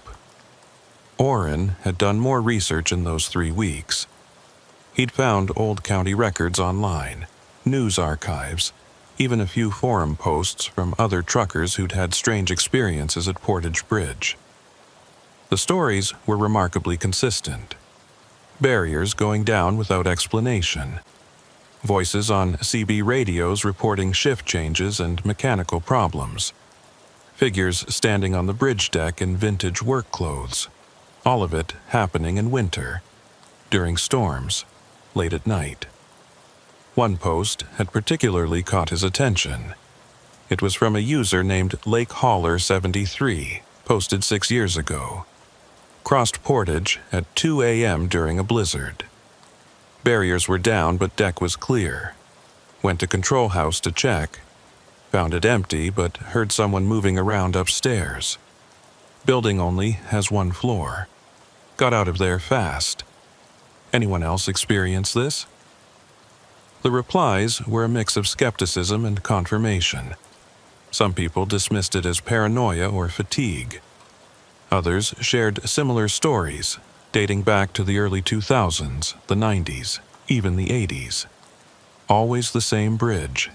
Always winter. Always at night. Orrin had saved the forum thread and read it multiple times, looking for patterns. He noticed that encounters seemed to increase in November, around the anniversary of Mavis O'Rourke's disappearance, and they always involved people who stopped at the bridge for an extended period. Quick crossings, even at night, rarely resulted in anything more than a feeling of unease. But anyone who lingered, who tried to investigate or wait out a closure, reported much more intense experiences. Now, in mid-December, Orrin had a problem. The company had a contract for a rush delivery to Sault Ste. Marie, and with several drivers out sick with flu, he was the only one available who knew the route. The dispatcher had been clear. This wasn't optional.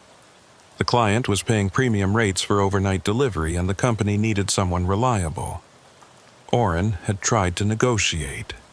Could he take the inland route and arrive in the morning instead? No, the dispatcher said.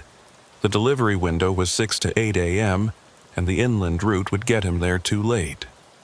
Could someone else take it? No, everyone else was either already on assignment or lacked the necessary certifications for the cargo, medical equipment that required special handling. So Orrin had accepted the job, knowing exactly what it meant. He'd be driving the coastal route at night, in December, with Portage Bridge directly in his path. His only consolation was that the weather forecast looked clear. No storms predicted, just cold and calm.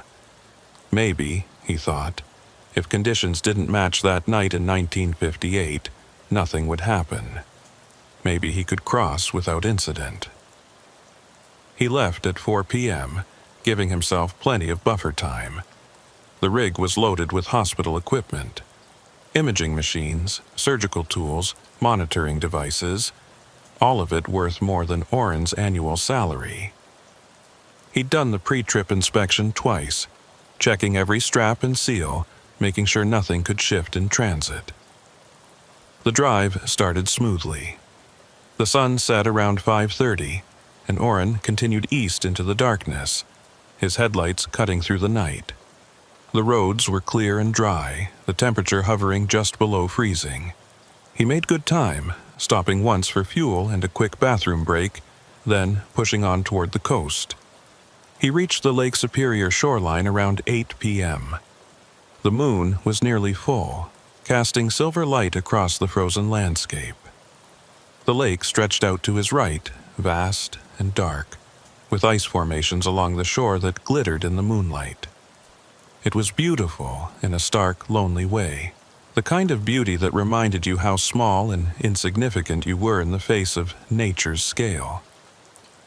Oren turned on the CB, keeping the volume low, listening to the scattered chatter of other truckers on the road. Most of it was mundane: weather reports, traffic updates, complaints about dispatchers and tight schedules. Normal, grounding. He let the voices wash over him, a reminder that he wasn't alone out here. At 9:15 he saw the sign, Portage Bridge, 5 miles. His hands tightened on the wheel. This was it. In 5 minutes he'd be approaching the bridge. In daylight he'd crossed it without serious incident, just the words in the snow and the voice on the CB. At night, though, that was when things got dangerous.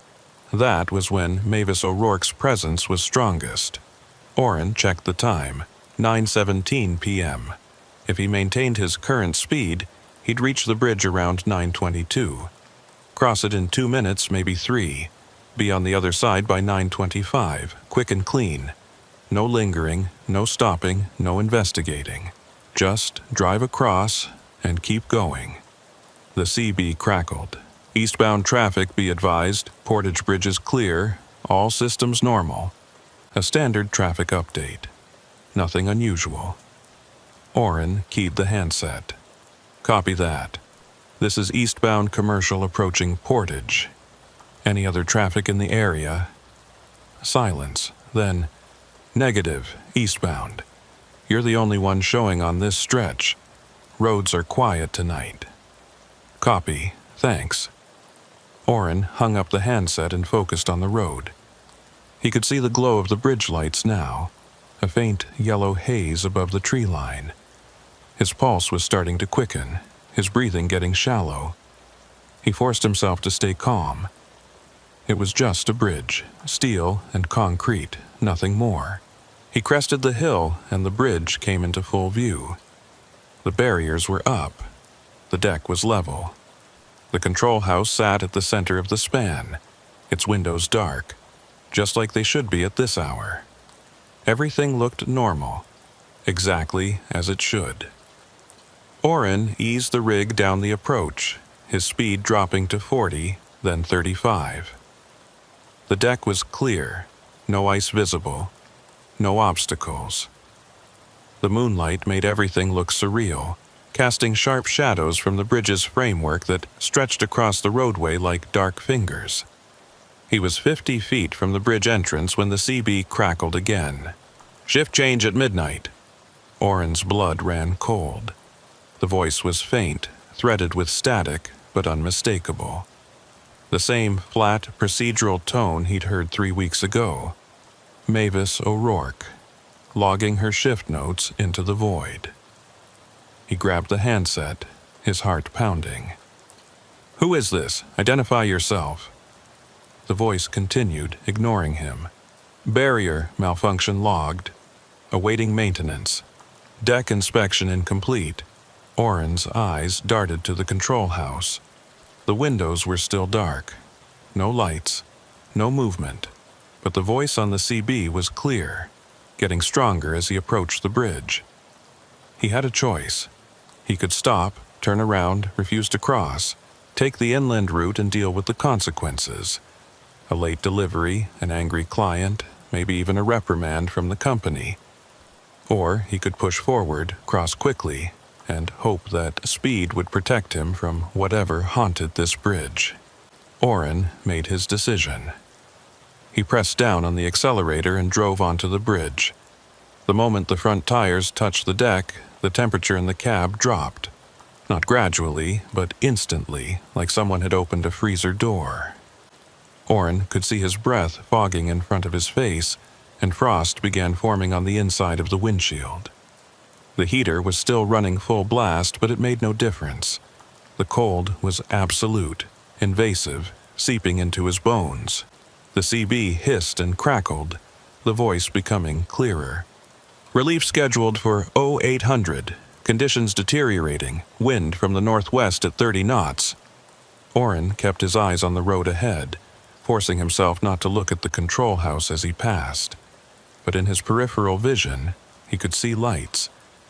The windows were glowing now, that same flickering yellow he'd seen before. And through the glass, shadows moved. Multiple figures, pacing back and forth inside the small building. Not real, Oren muttered to himself. Just echoes, not real. The voice on the CB shifted, the tone becoming more urgent.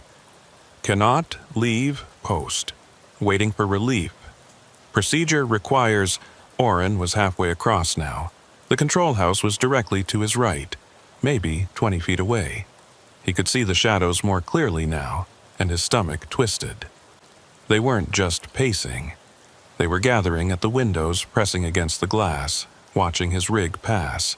And then, impossibly, he heard a knock. 3 sharp raps against the passenger door of his cab. Oren's head snapped to the right.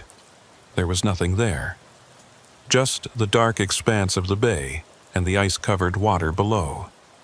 But the knock came again. 3 times. Deliberate, insistent. The CB voice fragmented, multiple voices overlapping now. Shift change, midnight, waiting. Relief never came. Cold, so cold, can't leave. Procedure. Oren's hands were shaking on the wheel. He wanted to floor it, race off this bridge at maximum speed, but he forced himself to maintain a steady pace. Sudden acceleration on icy bridge decks was a recipe for disaster. He had to stay calm, stay controlled. 3/4 across now. The far end of the bridge was visible ahead, the solid ground beyond it a promise of safety. Oren focused on that point, on the road that led away from this place, and tried to block out everything else. But then the CB went silent. Complete dead air. And in that silence, Oren heard something else, a voice. Not from the radio, but from inside the cab. A woman's voice, tired and resigned. You shouldn't have come. Oren's breath caught. He looked around the cab, but there was no one there. He was alone. Completely alone. The voice came again, seeming to originate from everywhere and nowhere. I tried to warn you.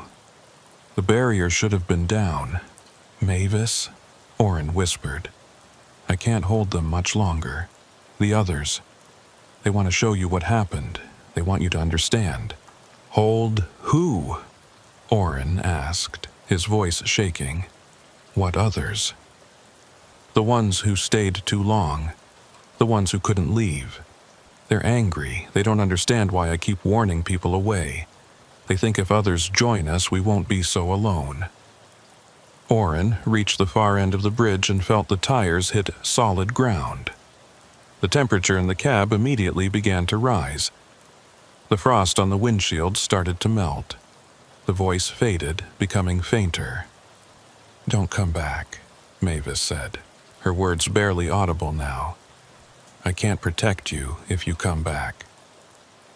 Then she was gone. The cab was warm again, the CB crackling back to life with normal traffic chatter. Orrin pulled over at the first turnout and killed the engine, his entire body shaking. He sat in the darkness trying to process what had just happened.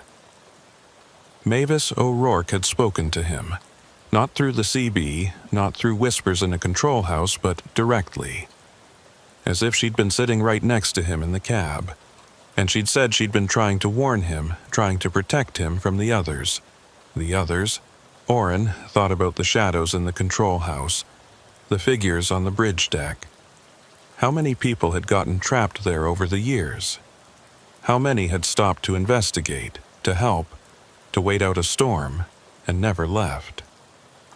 He pulled out his phone, hands still trembling, and called the anonymous number that had warned him before. It rang 4 times, then went to voicemail. Orrin waited for the beep.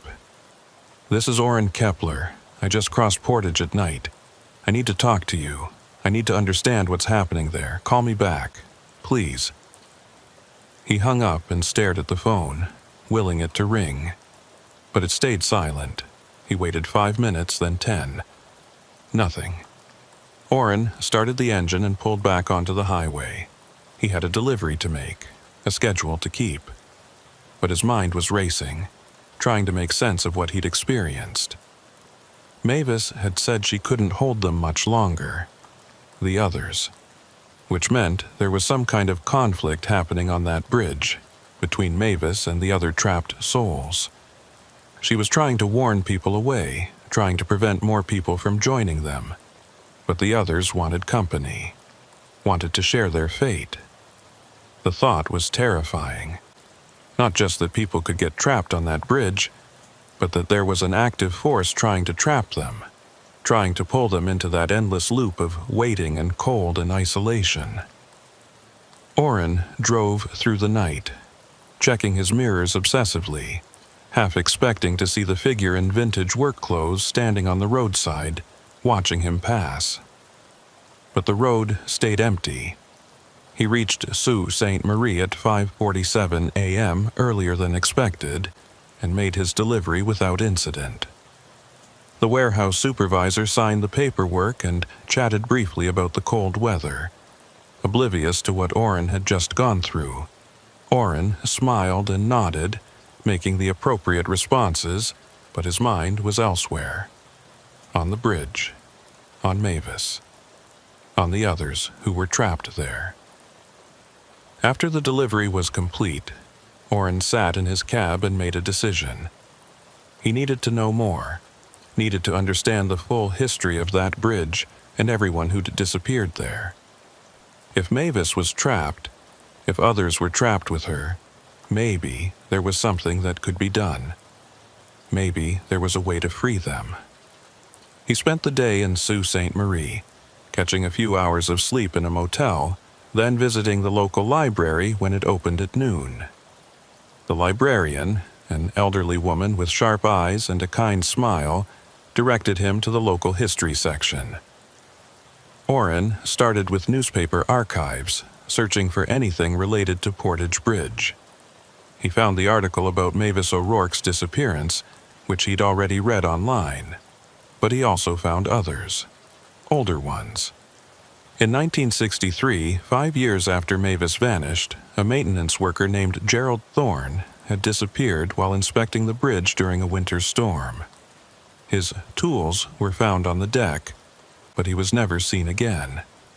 In 1979, a stranded motorist named Helen Voss had abandoned her broken-down car near the bridge approach. She'd been seen walking toward the control house, presumably seeking help. She was never found, and her car remained at the turnout for weeks before being towed. In '91, a bridge tender named Frank Desmond had reported strange occurrences during his night shifts. Voices on the radio, shadows in the control house, mechanical malfunctions that couldn't be explained. He'd quit after 3 weeks. 6 months later, he'd returned to the bridge one night, telling his family he needed to check something. He never came home. His truck was found parked at the bridge approach the next morning. The pattern was clear. Every few years, someone disappeared near Portage Bridge. Always in winter. Always at night. Always during or after a storm. And the bridge's reputation had grown slowly, passed through local folklore and trucker networks, a place to avoid after dark. Orrin printed out the articles and added them to his research folder. As he was leaving the library, his phone rang. The anonymous number, he answered immediately. "Hello? You crossed it." The voice was the same as before, old, tired, male. But this time there was something else in it. Fear. "Yeah, last night. And Mavis spoke to me inside my cab." A long pause. She's never done that before. At least, not that I've heard. That means things are getting worse. She said she couldn't hold the others much longer, that they want to trap more people. "Jesus," the man muttered. "I was afraid of this. The bridge is dying. They're planning to demolish it next spring, replace it with a modern span. The trapped souls know it, and they're getting desperate." Desperate how? They're afraid that when the bridge comes down, they'll be scattered, lost. So they're trying to anchor themselves by adding more people to the loop. More souls trapped means more weight, more presence. Harder to dislodge when the structure collapses. Orrin felt sick. So, what do we do? How do we stop it? I don't know if we can. I've been thinking about this for 30 years, ever since I encountered Mavis. I've read everything I could find about hauntings, residual energy, all that paranormal stuff. And the consensus seems to be that spirits tied to physical locations can only be freed when the location is destroyed, or when whatever's keeping them there is resolved. So, demolishing the bridge might actually free them. Maybe. Or it might trap them permanently. There's no way to know. Orrin sat in his truck, staring at the library building. What about Mavis? What's keeping her there? You said she's waiting for relief. What if we gave her that relief? What do you mean? What if someone went to that control house on the anniversary of her disappearance and told her she could leave, that her shift was over, that she'd done her job and it was time to go home? The man was silent for a long moment. That's either brilliant or insane. I'm not sure which.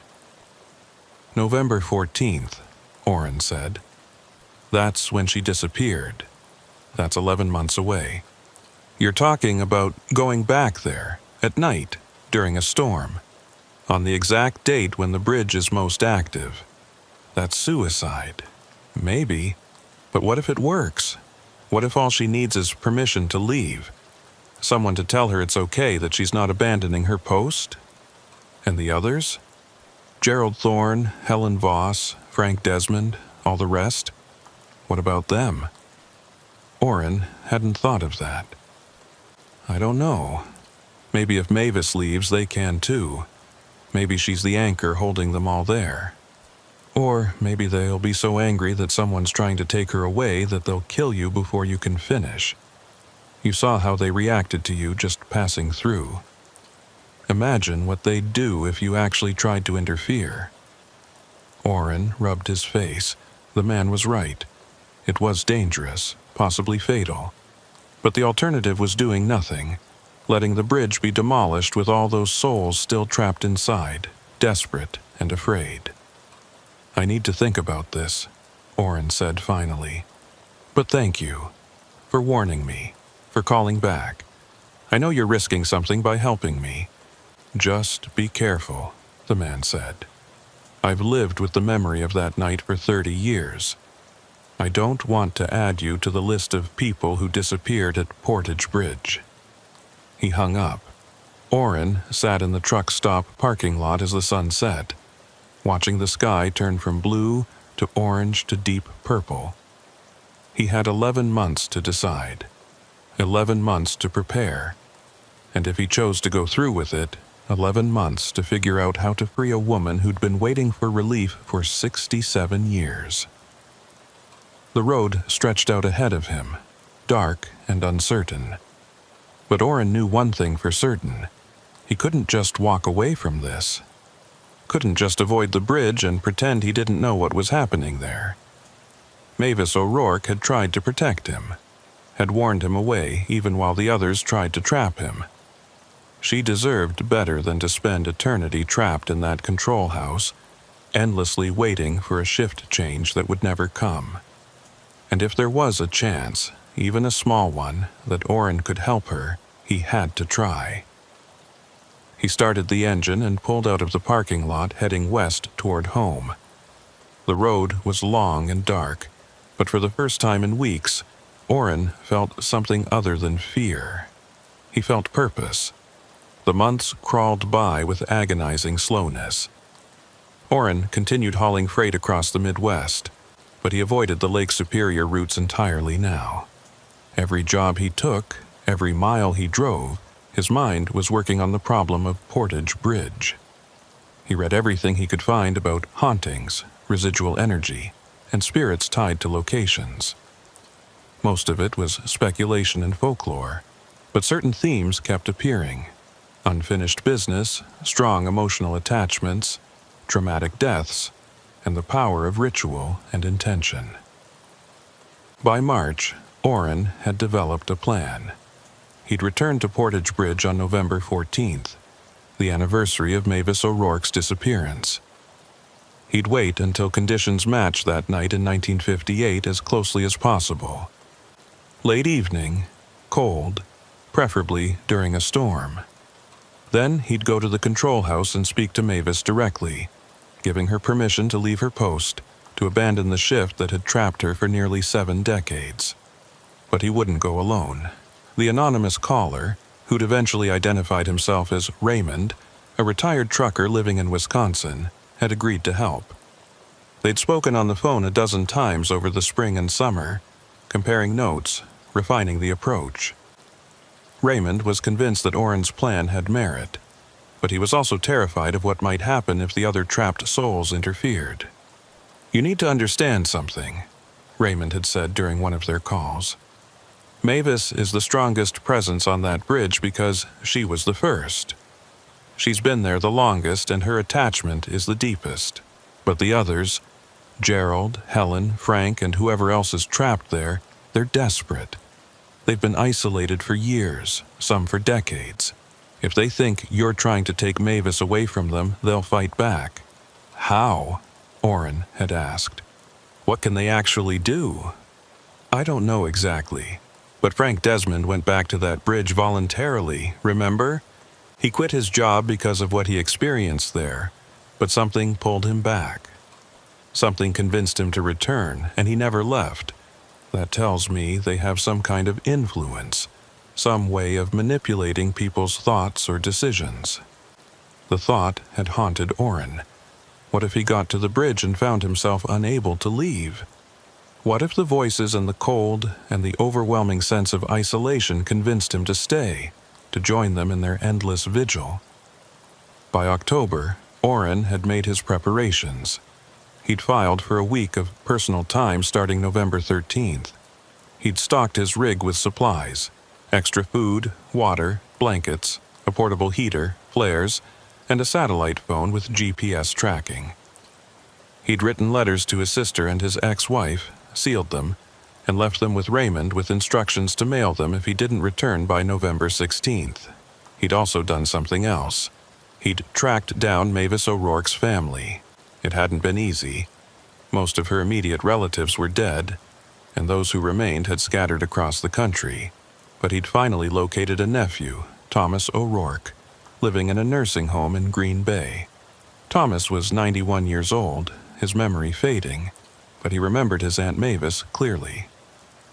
She was kind, Thomas had told Oren during their phone conversation. Responsible. She took that job seriously, you know. Bridge tender wasn't glamorous work, but she treated it like it mattered. She'd tell us stories about the ships that came through, the crews she'd talked to on the radio. She loved that bridge. "Do you know what happened to her?" Oren had asked gently. "No, nobody does. The police investigated, but there was nothing. No body, no evidence. She just vanished, My mother, Mavis's sister, always believed something had happened on that bridge. An accident, maybe, or foul play. But there was never any proof. If you could tell Mavis something now, what would it be?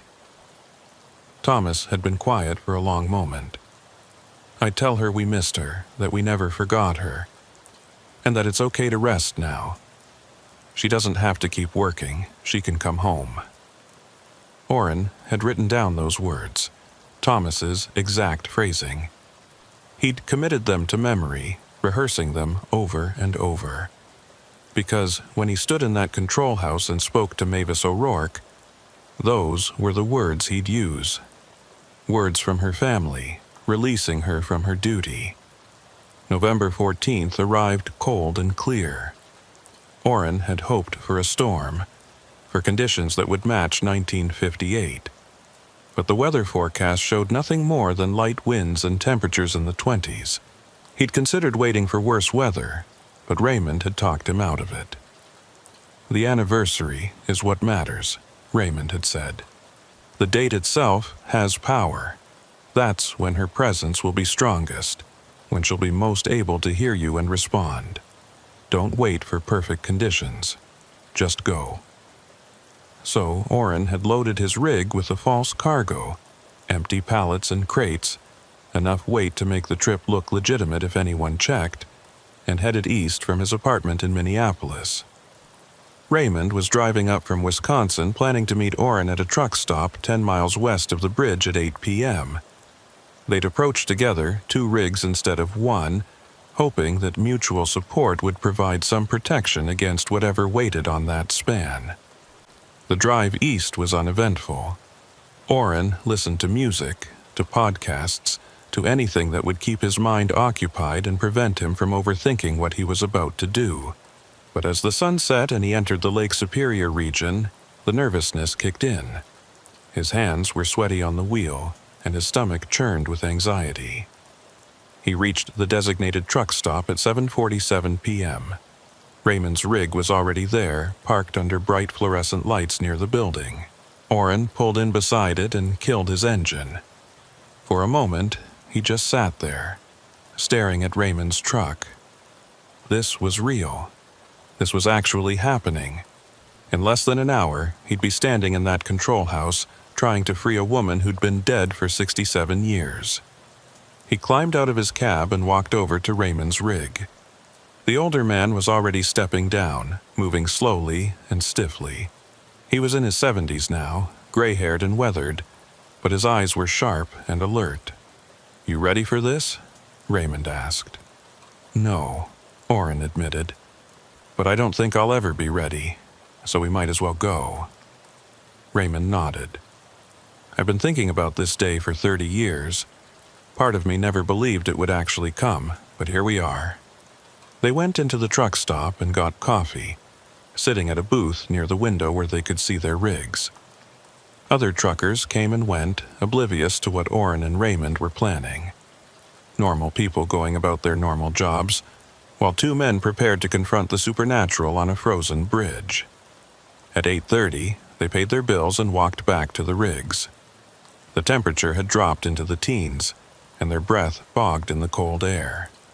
The sky was clear, stars visible between scattered clouds, and the moon was waning but still bright enough to cast shadows. "Remember the plan," Raymond said. "We park before the bridge approach, walk in together, and you do the talking. I'm there for support, nothing more. If things go wrong, if we feel threatened, we leave immediately. No heroics." "Understood," Orrin said. They climbed into their respective rigs and pulled out of the truck stop in convoy, Raymond leading. The road to Portage Bridge was dark and empty, no other traffic visible. As they drove, Orrin kept his eyes on Raymond's taillights, using them as a focal point to keep his mind from spiraling into fear. They reached the bridge approach at 8:52 p.m. Raymond pulled over at the same turnout where Orrin had stopped months ago, and Orrin parked behind him. They killed their engines and climbed out, the sudden silence oppressive after hours of road noise. The bridge stretched ahead of them, illuminated by regularly spaced lights along its length. The control house sat at the center, dark and silent.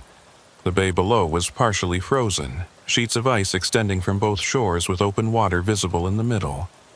Everything looked normal. Peaceful, even. "You feel anything?" Raymond asked quietly. Oren concentrated. There was something in the air, a tension or expectancy that he couldn't quite name, but nothing overtly threatening. Not yet. "It's still early. Mavis disappeared around midnight, according to the reports. We might need to wait." They decided to wait in Raymond's rig, which had a more comfortable sleeper cab and a better heater. They climbed in and settled onto the bunk, speaking in low voices, comparing observations and steeling their nerves. At 9:30, the temperature began to drop. Not outside. Inside the cab. Raymond noticed it first, his breath suddenly visible. He reached for the heater controls, but before he could adjust them, Oren grabbed his arm. "Don't. It's starting." They watched in silence as frost began to form on the windows, spreading in delicate patterns from the edges toward the center. Outside, the bridge lights flickered once, twice, then steadied. And in the distance, barely visible, a yellow glow appeared in the control house windows. "She's here," Oren whispered. They climbed out of the cab and stood beside the rig, staring at the bridge. The control house lights were steady now, that same flickering yellow Oren had seen before. And as they watched, a figure appeared in one of the windows, tall and indistinct, moving back and forth inside the small building. "Time to go," Raymond said, his voice tight with fear. They walked toward the bridge, their boots crunching in the snow that had accumulated on the shoulder. As they approached the entrance, Oren felt the air grow colder, denser, like they were walking into a wall of ice. His lungs ached with each breath, and his exposed skin burned from the cold. The CB in Raymond's rig crackled to life behind them, the sound carrying clearly in the still air. "Shift change at midnight, waiting for relief, deck inspection incomplete," Mavis's voice repeating her logs. Oren forced himself to keep walking. They stepped onto the bridge deck, and immediately the world changed. The modern highway lights dimmed, their illumination seeming to recede, and in their place, older lights appeared. Incandescent bulbs and vintage fixtures, casting a yellower, harsher glow. The bridge framework looked different too, less weathered, the paint fresher, the metal less corroded. "We're seeing it as it was," Raymond breathed, "in 1958. They walked toward the control house, each step an effort against the cold and the growing sense of wrongness. Oren could hear sounds now, wind howling through the bridge framework, though the air was still, ice creaking and groaning, though the bay was only partially frozen. And underneath it all, whispers. Multiple voices, overlapping and unintelligible. They were 20 feet from the control house when the door opened. A woman stepped out. She was in her 40s, wearing a heavy coat and a knit cap, her face pale but composed. Mavis O'Rourke, looking exactly as she had in the 1958 photograph Oren had found. She looked at them without surprise, as if she'd been expecting them. "You shouldn't be here," she said, her voice clear but distant, like it was coming from the bottom of a well. "It's not safe. The others are agitated tonight." "We came to help you," Oren said, his voice shaking from cold and fear. "We came to tell you that you can leave." Mavis shook her head slowly. "I can't leave. I'm waiting for my relief. Procedure requires—" "Your relief isn't coming," Oren interrupted gently. "It's been 67 years, Mavis. November 14th, 1958 was the last night you worked. You've been waiting all this time, but you don't have to anymore." She stared at him, confusion crossing her pale features. 67 years? That's not... I've only been here for a few hours. It's still November 14th. For you, yes. But for the rest of the world, decades have passed. Your family is gone, Mavis. But I spoke to your nephew Thomas before his memory started to fade. He asked me to tell you something. Mavis's eyes widened slightly. Thomas? Little Thomas? He's 91 now, and he wanted you to know that your family missed you, that they never forgot you, and that it's okay to rest now. You don't have to keep working. You can come home. For a moment, something shifted in Mavis's expression. A flicker of recognition, of understanding, of hope. But then her face hardened, and she shook her head violently. No, I can't. If I leave, who will operate the bridge? Who will manage the shifts? The procedure is clear. The bridge doesn't need you anymore, Raymond said, speaking for the first time. I'm sorry, Mavis, but you died that night. You've been trapped here ever since, replaying the same shift over and over. But you can stop now. You can let go. The control house door slammed open, and more figures emerged. 3 of them, 2 men and a woman, all wearing clothing from different eras. Orrin recognized them from his research. Gerald Thorne in his maintenance coveralls from the 60s, Helen Voss in her 70s-era parka, and Frank Desmond in a 90s-style bridge tender uniform. They moved to stand behind Mavis, their faces expressionless, their eyes glassy and unfocused. But there was hostility in their postures, a clear message. Leave her alone. You can't have her, Gerald said, his voice flat and mechanical. She's ours. We need her. She's the only thing keeping us together, Helen added. If she leaves, we'll scatter. We'll be alone. You're already alone, Orrin said, trying to keep his voice steady. All of you are trapped in your own moments, your own traumas. Mavis is trapped waiting for relief. Gerald, you're trapped in whatever happened during your inspection. Helen, Frank, the same. You're not really together. You're just haunting the same space. Shut up, Frank snarled, his face twisting with anger. You don't know what it's like, the cold, the silence, the endless waiting. At least, when we're near each other, we're not completely alone. If Mavis leaves, that connection breaks. Then leave with her, Raymond said. All of you. Whatever's keeping you here, let it go. Find peace. The 3 figures laughed, a harsh, bitter sound that echoed across the frozen bay. Peace, Gerald said. We tried to leave. We can't. We're bound to this bridge, to our deaths. The only way we could ever escape is if... He stopped abruptly, and all 3 figures turned their heads in unison, looking at something behind Orrin and Raymond. The 2 men spun around. Standing on the bridge deck, blocking their path back to the rigs, was another figure. This one was different from the others, larger, more solid-looking, and radiating a palpable sense of malevolence. It wore a heavy coat and a foreman's hat, and its face was twisted in a permanent expression of rage. That's not possible, Raymond whispered. That's Callahan, Mavis said quietly. The construction foreman. He died during the bridge building in 1953. He was the first. The figure, Callahan, began walking toward them, each step deliberate and threatening. You shouldn't have come here, it said, its voice like grinding metal. This bridge is mine. These souls are mine. And now you'll join them. Orrin felt panic rising in his chest. This was worse than he'd imagined. Not just trapped souls looking for companionship, but something darker, something actively malevolent. A spirit that didn't just haunt the bridge, it claimed it, owned it. Run, Raymond said urgently. Run now. But before they could move, the bridge itself seemed to respond. The deck beneath their feet tilted slightly, throwing them off balance. The framework groaned and creaked, sounds that shouldn't be possible from a stable structure.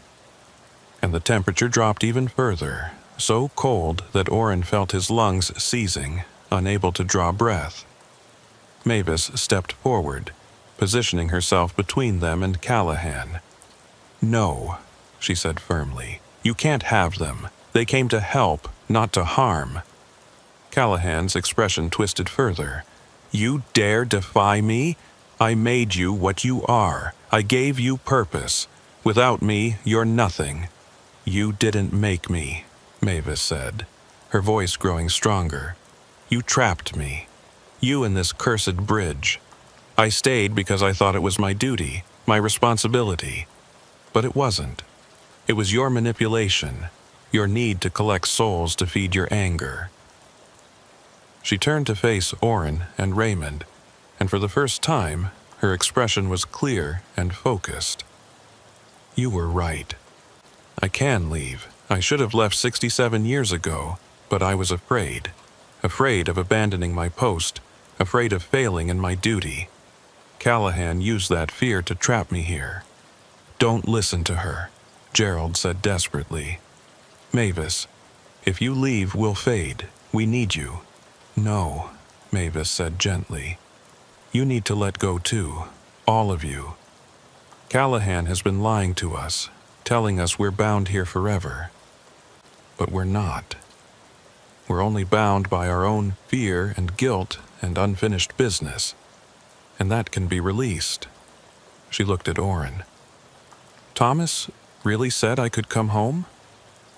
Orrin nodded, tears freezing on his cheeks.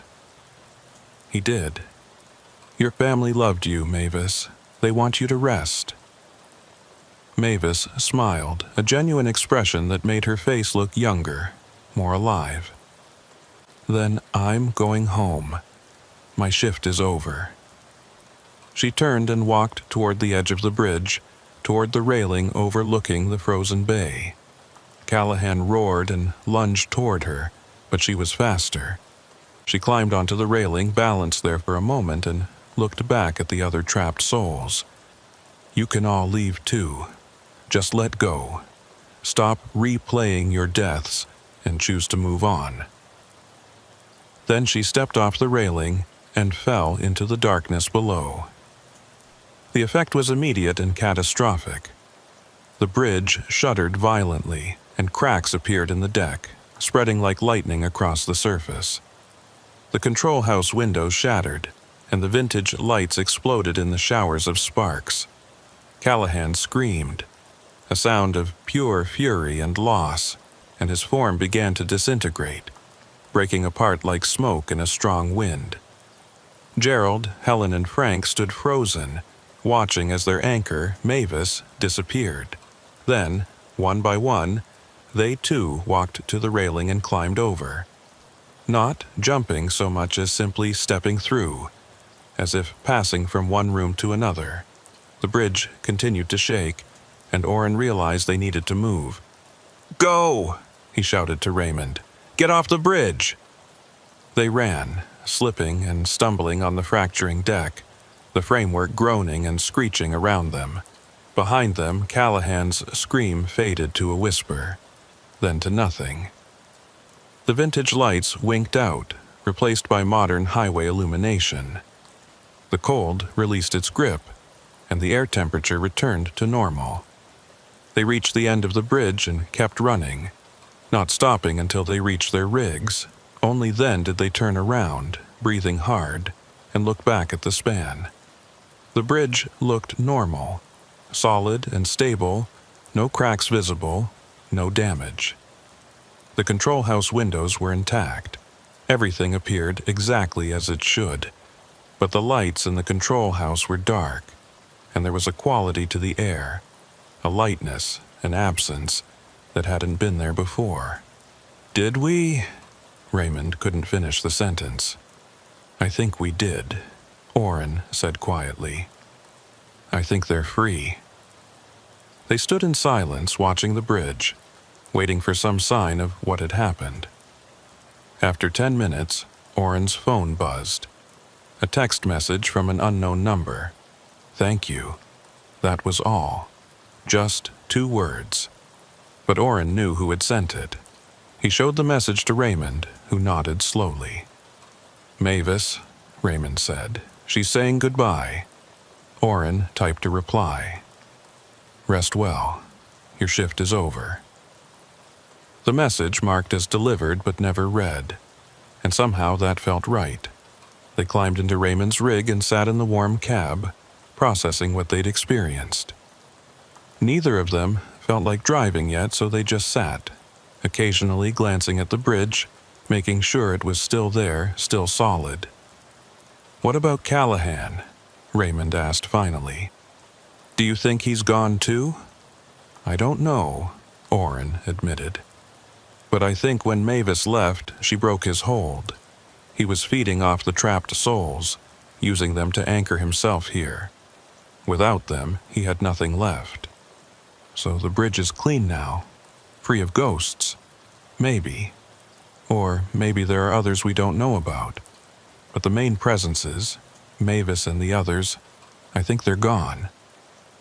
They sat for another hour, then decided it was safe to leave. Raymond started his engine and pulled onto the highway, heading west toward Wisconsin. Orrin followed in his own rig, taking one last look at Portage Bridge in his mirror. It looked smaller somehow, less imposing. Just a bridge, nothing more.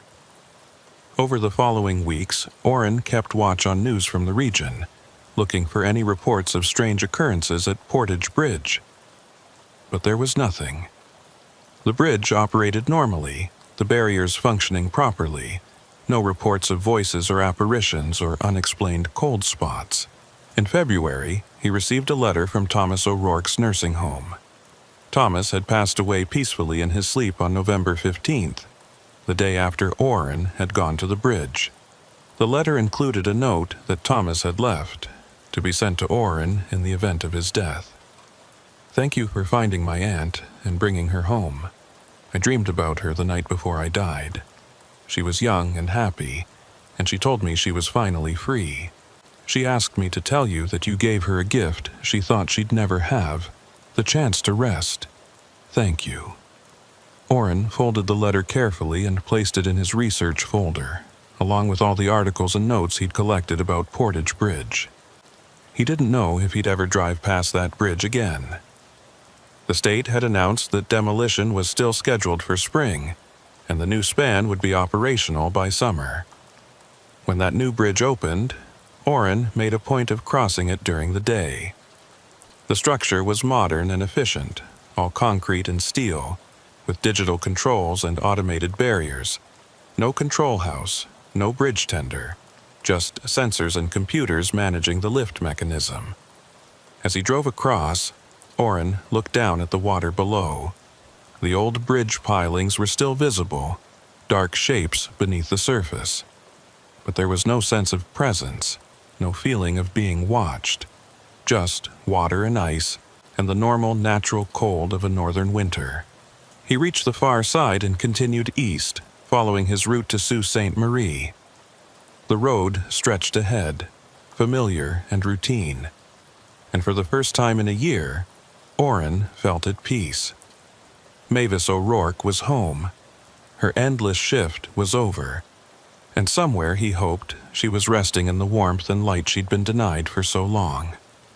The bridge was just a bridge now, and that was exactly how it should be. The suspension bridge over the Red River looked like it was made of glass.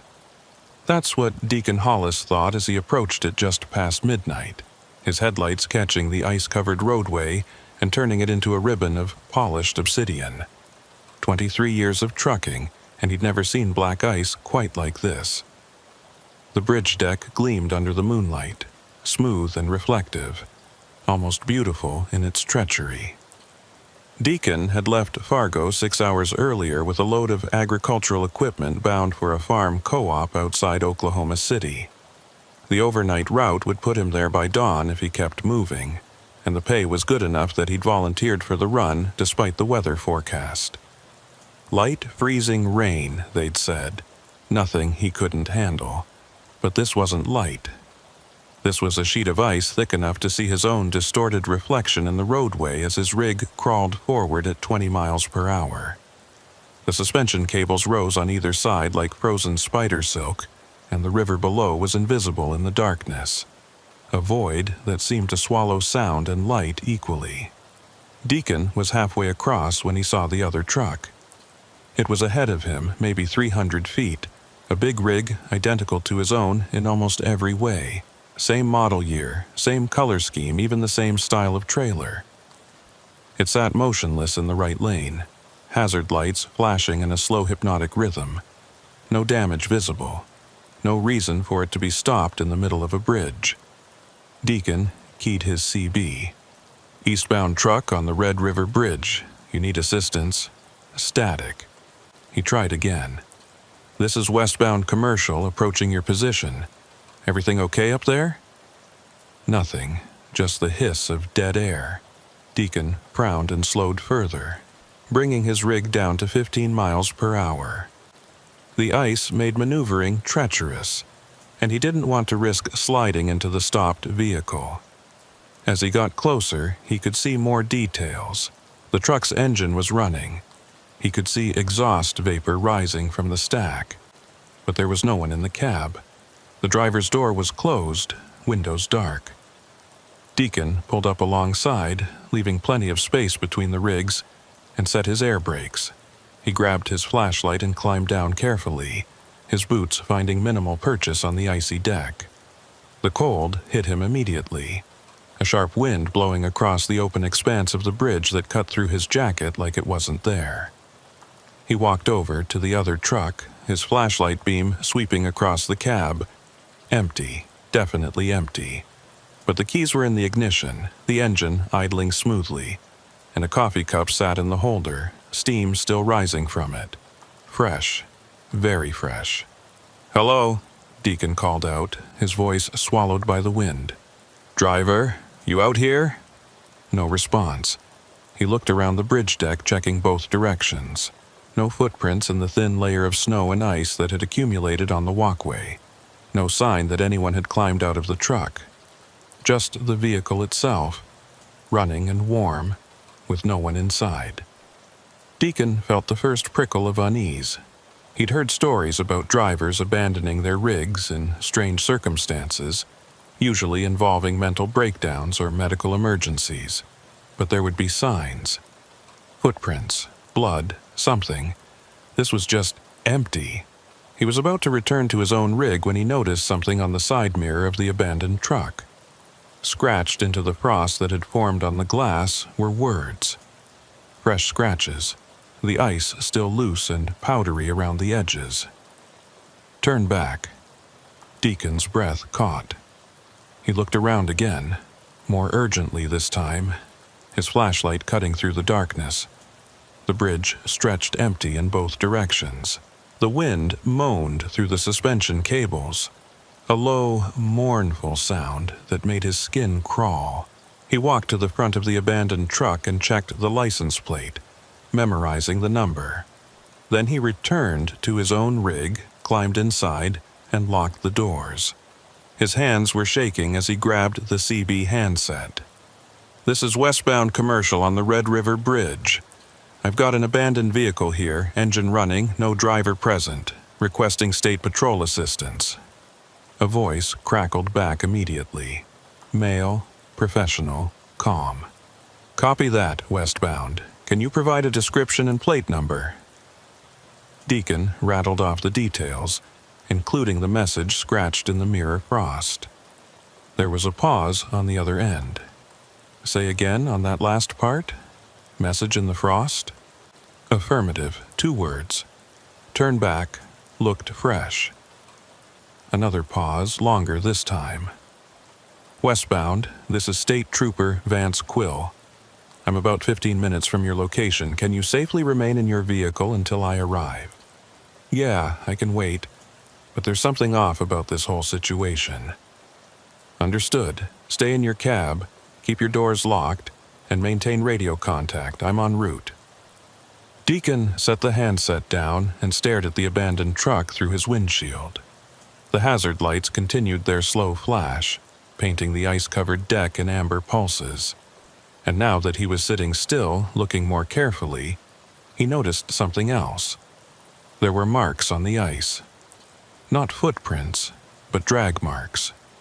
Long, parallel scratches in the black ice, leading from the abandoned truck toward the edge of the bridge, toward the railing.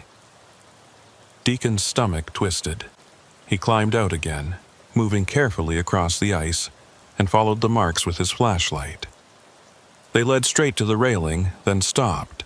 He looked over the edge, down into the darkness where the Red River flowed invisibly below. Nothing, just blackness and the sound of water moving under ice. He was backing away from the railing when he heard it. A voice, faint and distant, calling from somewhere on the bridge. "Help! Please!" Deacon spun around, his flashlight beam cutting through the darkness. "Where are you? Call out again!" "Help me! I can't!" The voice was coming from ahead, from the far end of the bridge. Deacon started walking, then stopped. Something about this felt wrong. The voice was too clear, too perfectly audible despite the wind, and it kept repeating the same words, the same cadence, like a recording. He returned to his rig and grabbed the CB. "Trooper Quill, you copy?" "Go ahead, westbound.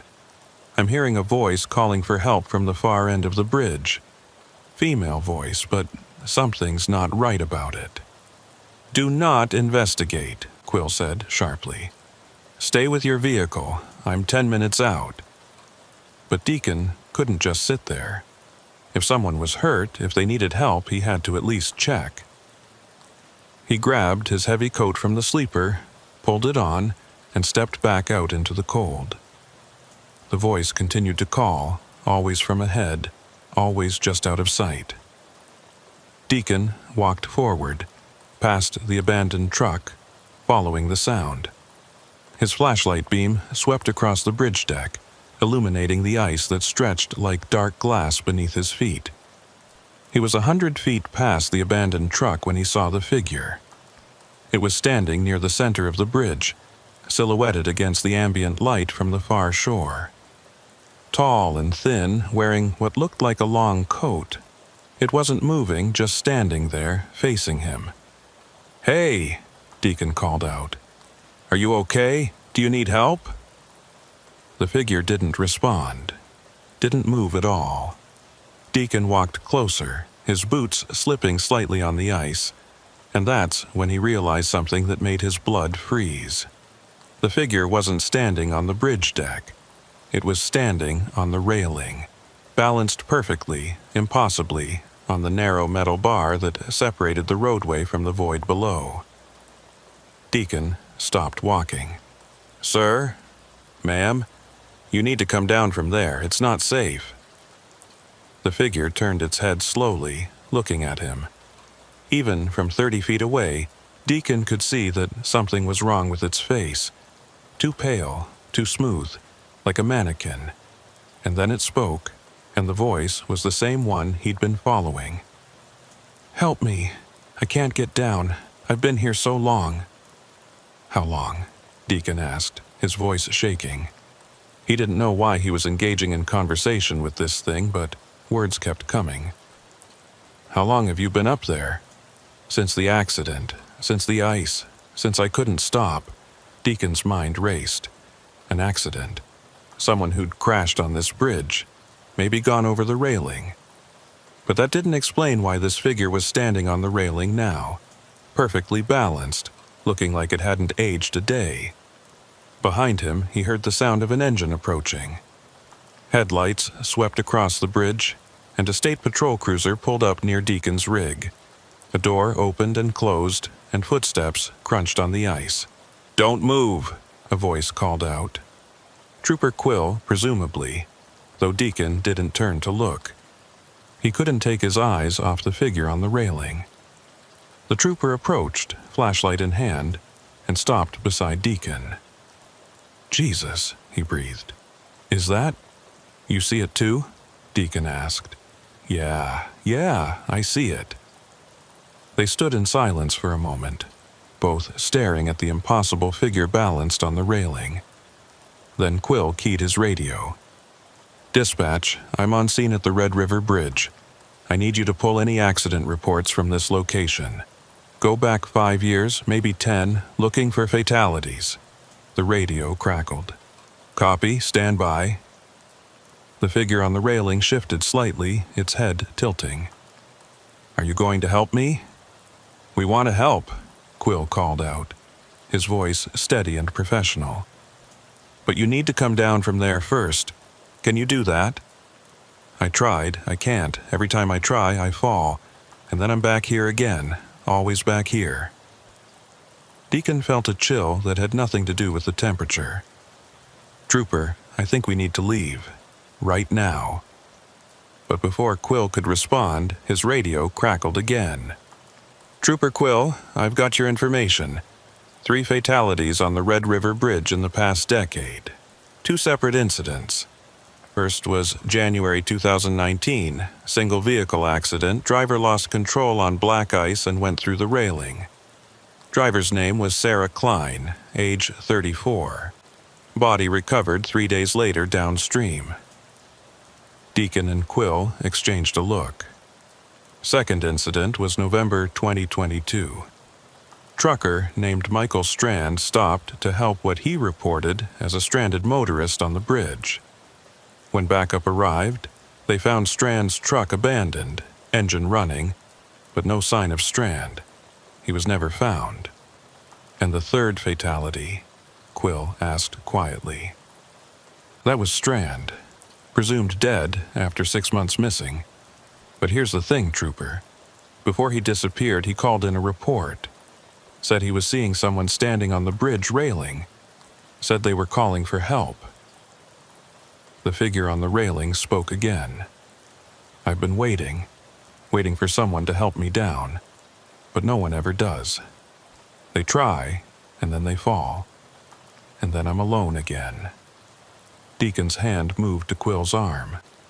We're not helping her down, we're leaving. Now. But as they turned to walk back to their vehicles, more figures appeared.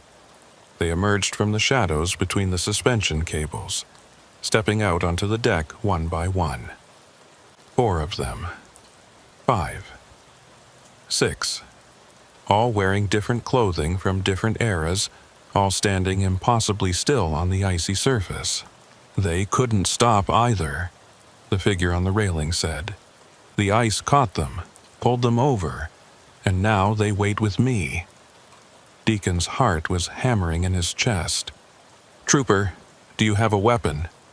Yeah, but I don't think it'll do much good against the dead. Then we run. They turned and ran, slipping and sliding on the ice back toward their vehicles. Behind them, Deacon could hear footsteps, slow and measured, following but not rushing, like the figures had all the time in the world. Deacon reached his rig first and yanked open the door. Quill was right behind him, heading for the patrol car. But as Deacon climbed into the cab, he saw something that made his stomach drop. The abandoned truck was gone. The roadway where it had been sitting was empty, just unbroken ice stretching across the bridge. Quill! Deacon shouted. The truck! I know, Quill yelled back. Just drive. Get off this bridge. Deacon didn't need to be told twice. He released the air brakes, shifted into gear, and pressed down on the accelerator as hard as he dared. The tires spun on the ice, then caught, and the rig lurched forward. In his mirror, he could see the figures standing in a line across the bridge deck, watching him leave. And standing in front of them, still balanced on the railing, was the woman who'd called for help. He didn't look back again. He just drove, following the patrol car's flashing lights, both of them racing across the remaining length of the bridge. The suspension cables flashed past like ribs in a skeleton, and then they were off, tires hitting solid asphalt, the bridge receding behind them. Quill pulled over a mile down the road, and Deacon followed. They both climbed out, breathing hard, and stood in the cold night air, staring back at the bridge in the distance. "What the hell was that?" Deacon asked. Quill shook his head. "I don't know, but I'm calling it in. That bridge needs to be closed, at least until we can investigate properly." "It won't matter," Deacon said quietly. "Those things, they're not going anywhere. They're stuck there, on that ice, and they're trying to drag others in to keep them company." Quill looked at him. "You believe that?" "I don't know what I believe anymore. But I know I'm never crossing that bridge again. Not at night, not in winter, not ever." They stood in silence for a moment, watching the distant lights of the bridge. Then Quill's radio crackled. "All units be advised. We're receiving multiple reports of an abandoned vehicle on the Red River Bridge. Caller says it's a semi-truck, engine running, no driver present." Deacon and Quill exchanged a look of horror. "That's impossible," Quill said. "We just left there. There was no truck." But Deacon knew better. He thought about the drag marks on the ice, about the figure on the railing saying it had been waiting so long, about Michael Strand who'd stopped to help and never left. The bridge was collecting people, drawing them in with cries for help, with abandoned vehicles, with anything that would make a decent person stop. And once you stopped, once you tried to help, the ice pulled you in. "We need to warn people," Deacon said. "We need to make sure no one else stops on that bridge." Quill nodded slowly. "I'll call it in. Recommend they post signs, warnings, maybe even close it during ice conditions. And if they don't..." Quill looked at the bridge again, at the lights reflecting off the ice-covered deck. "Then more people are going to disappear. And those figures are going to keep waiting, keep calling, keep trying to fill the loneliness." Deacon climbed back into his rig. His hands were still shaking, and he knew they'd be shaking for a long time. But he had a delivery to make, miles to cover, and a profound desire to be anywhere but here. As he pulled away, he looked in his side mirror one last time.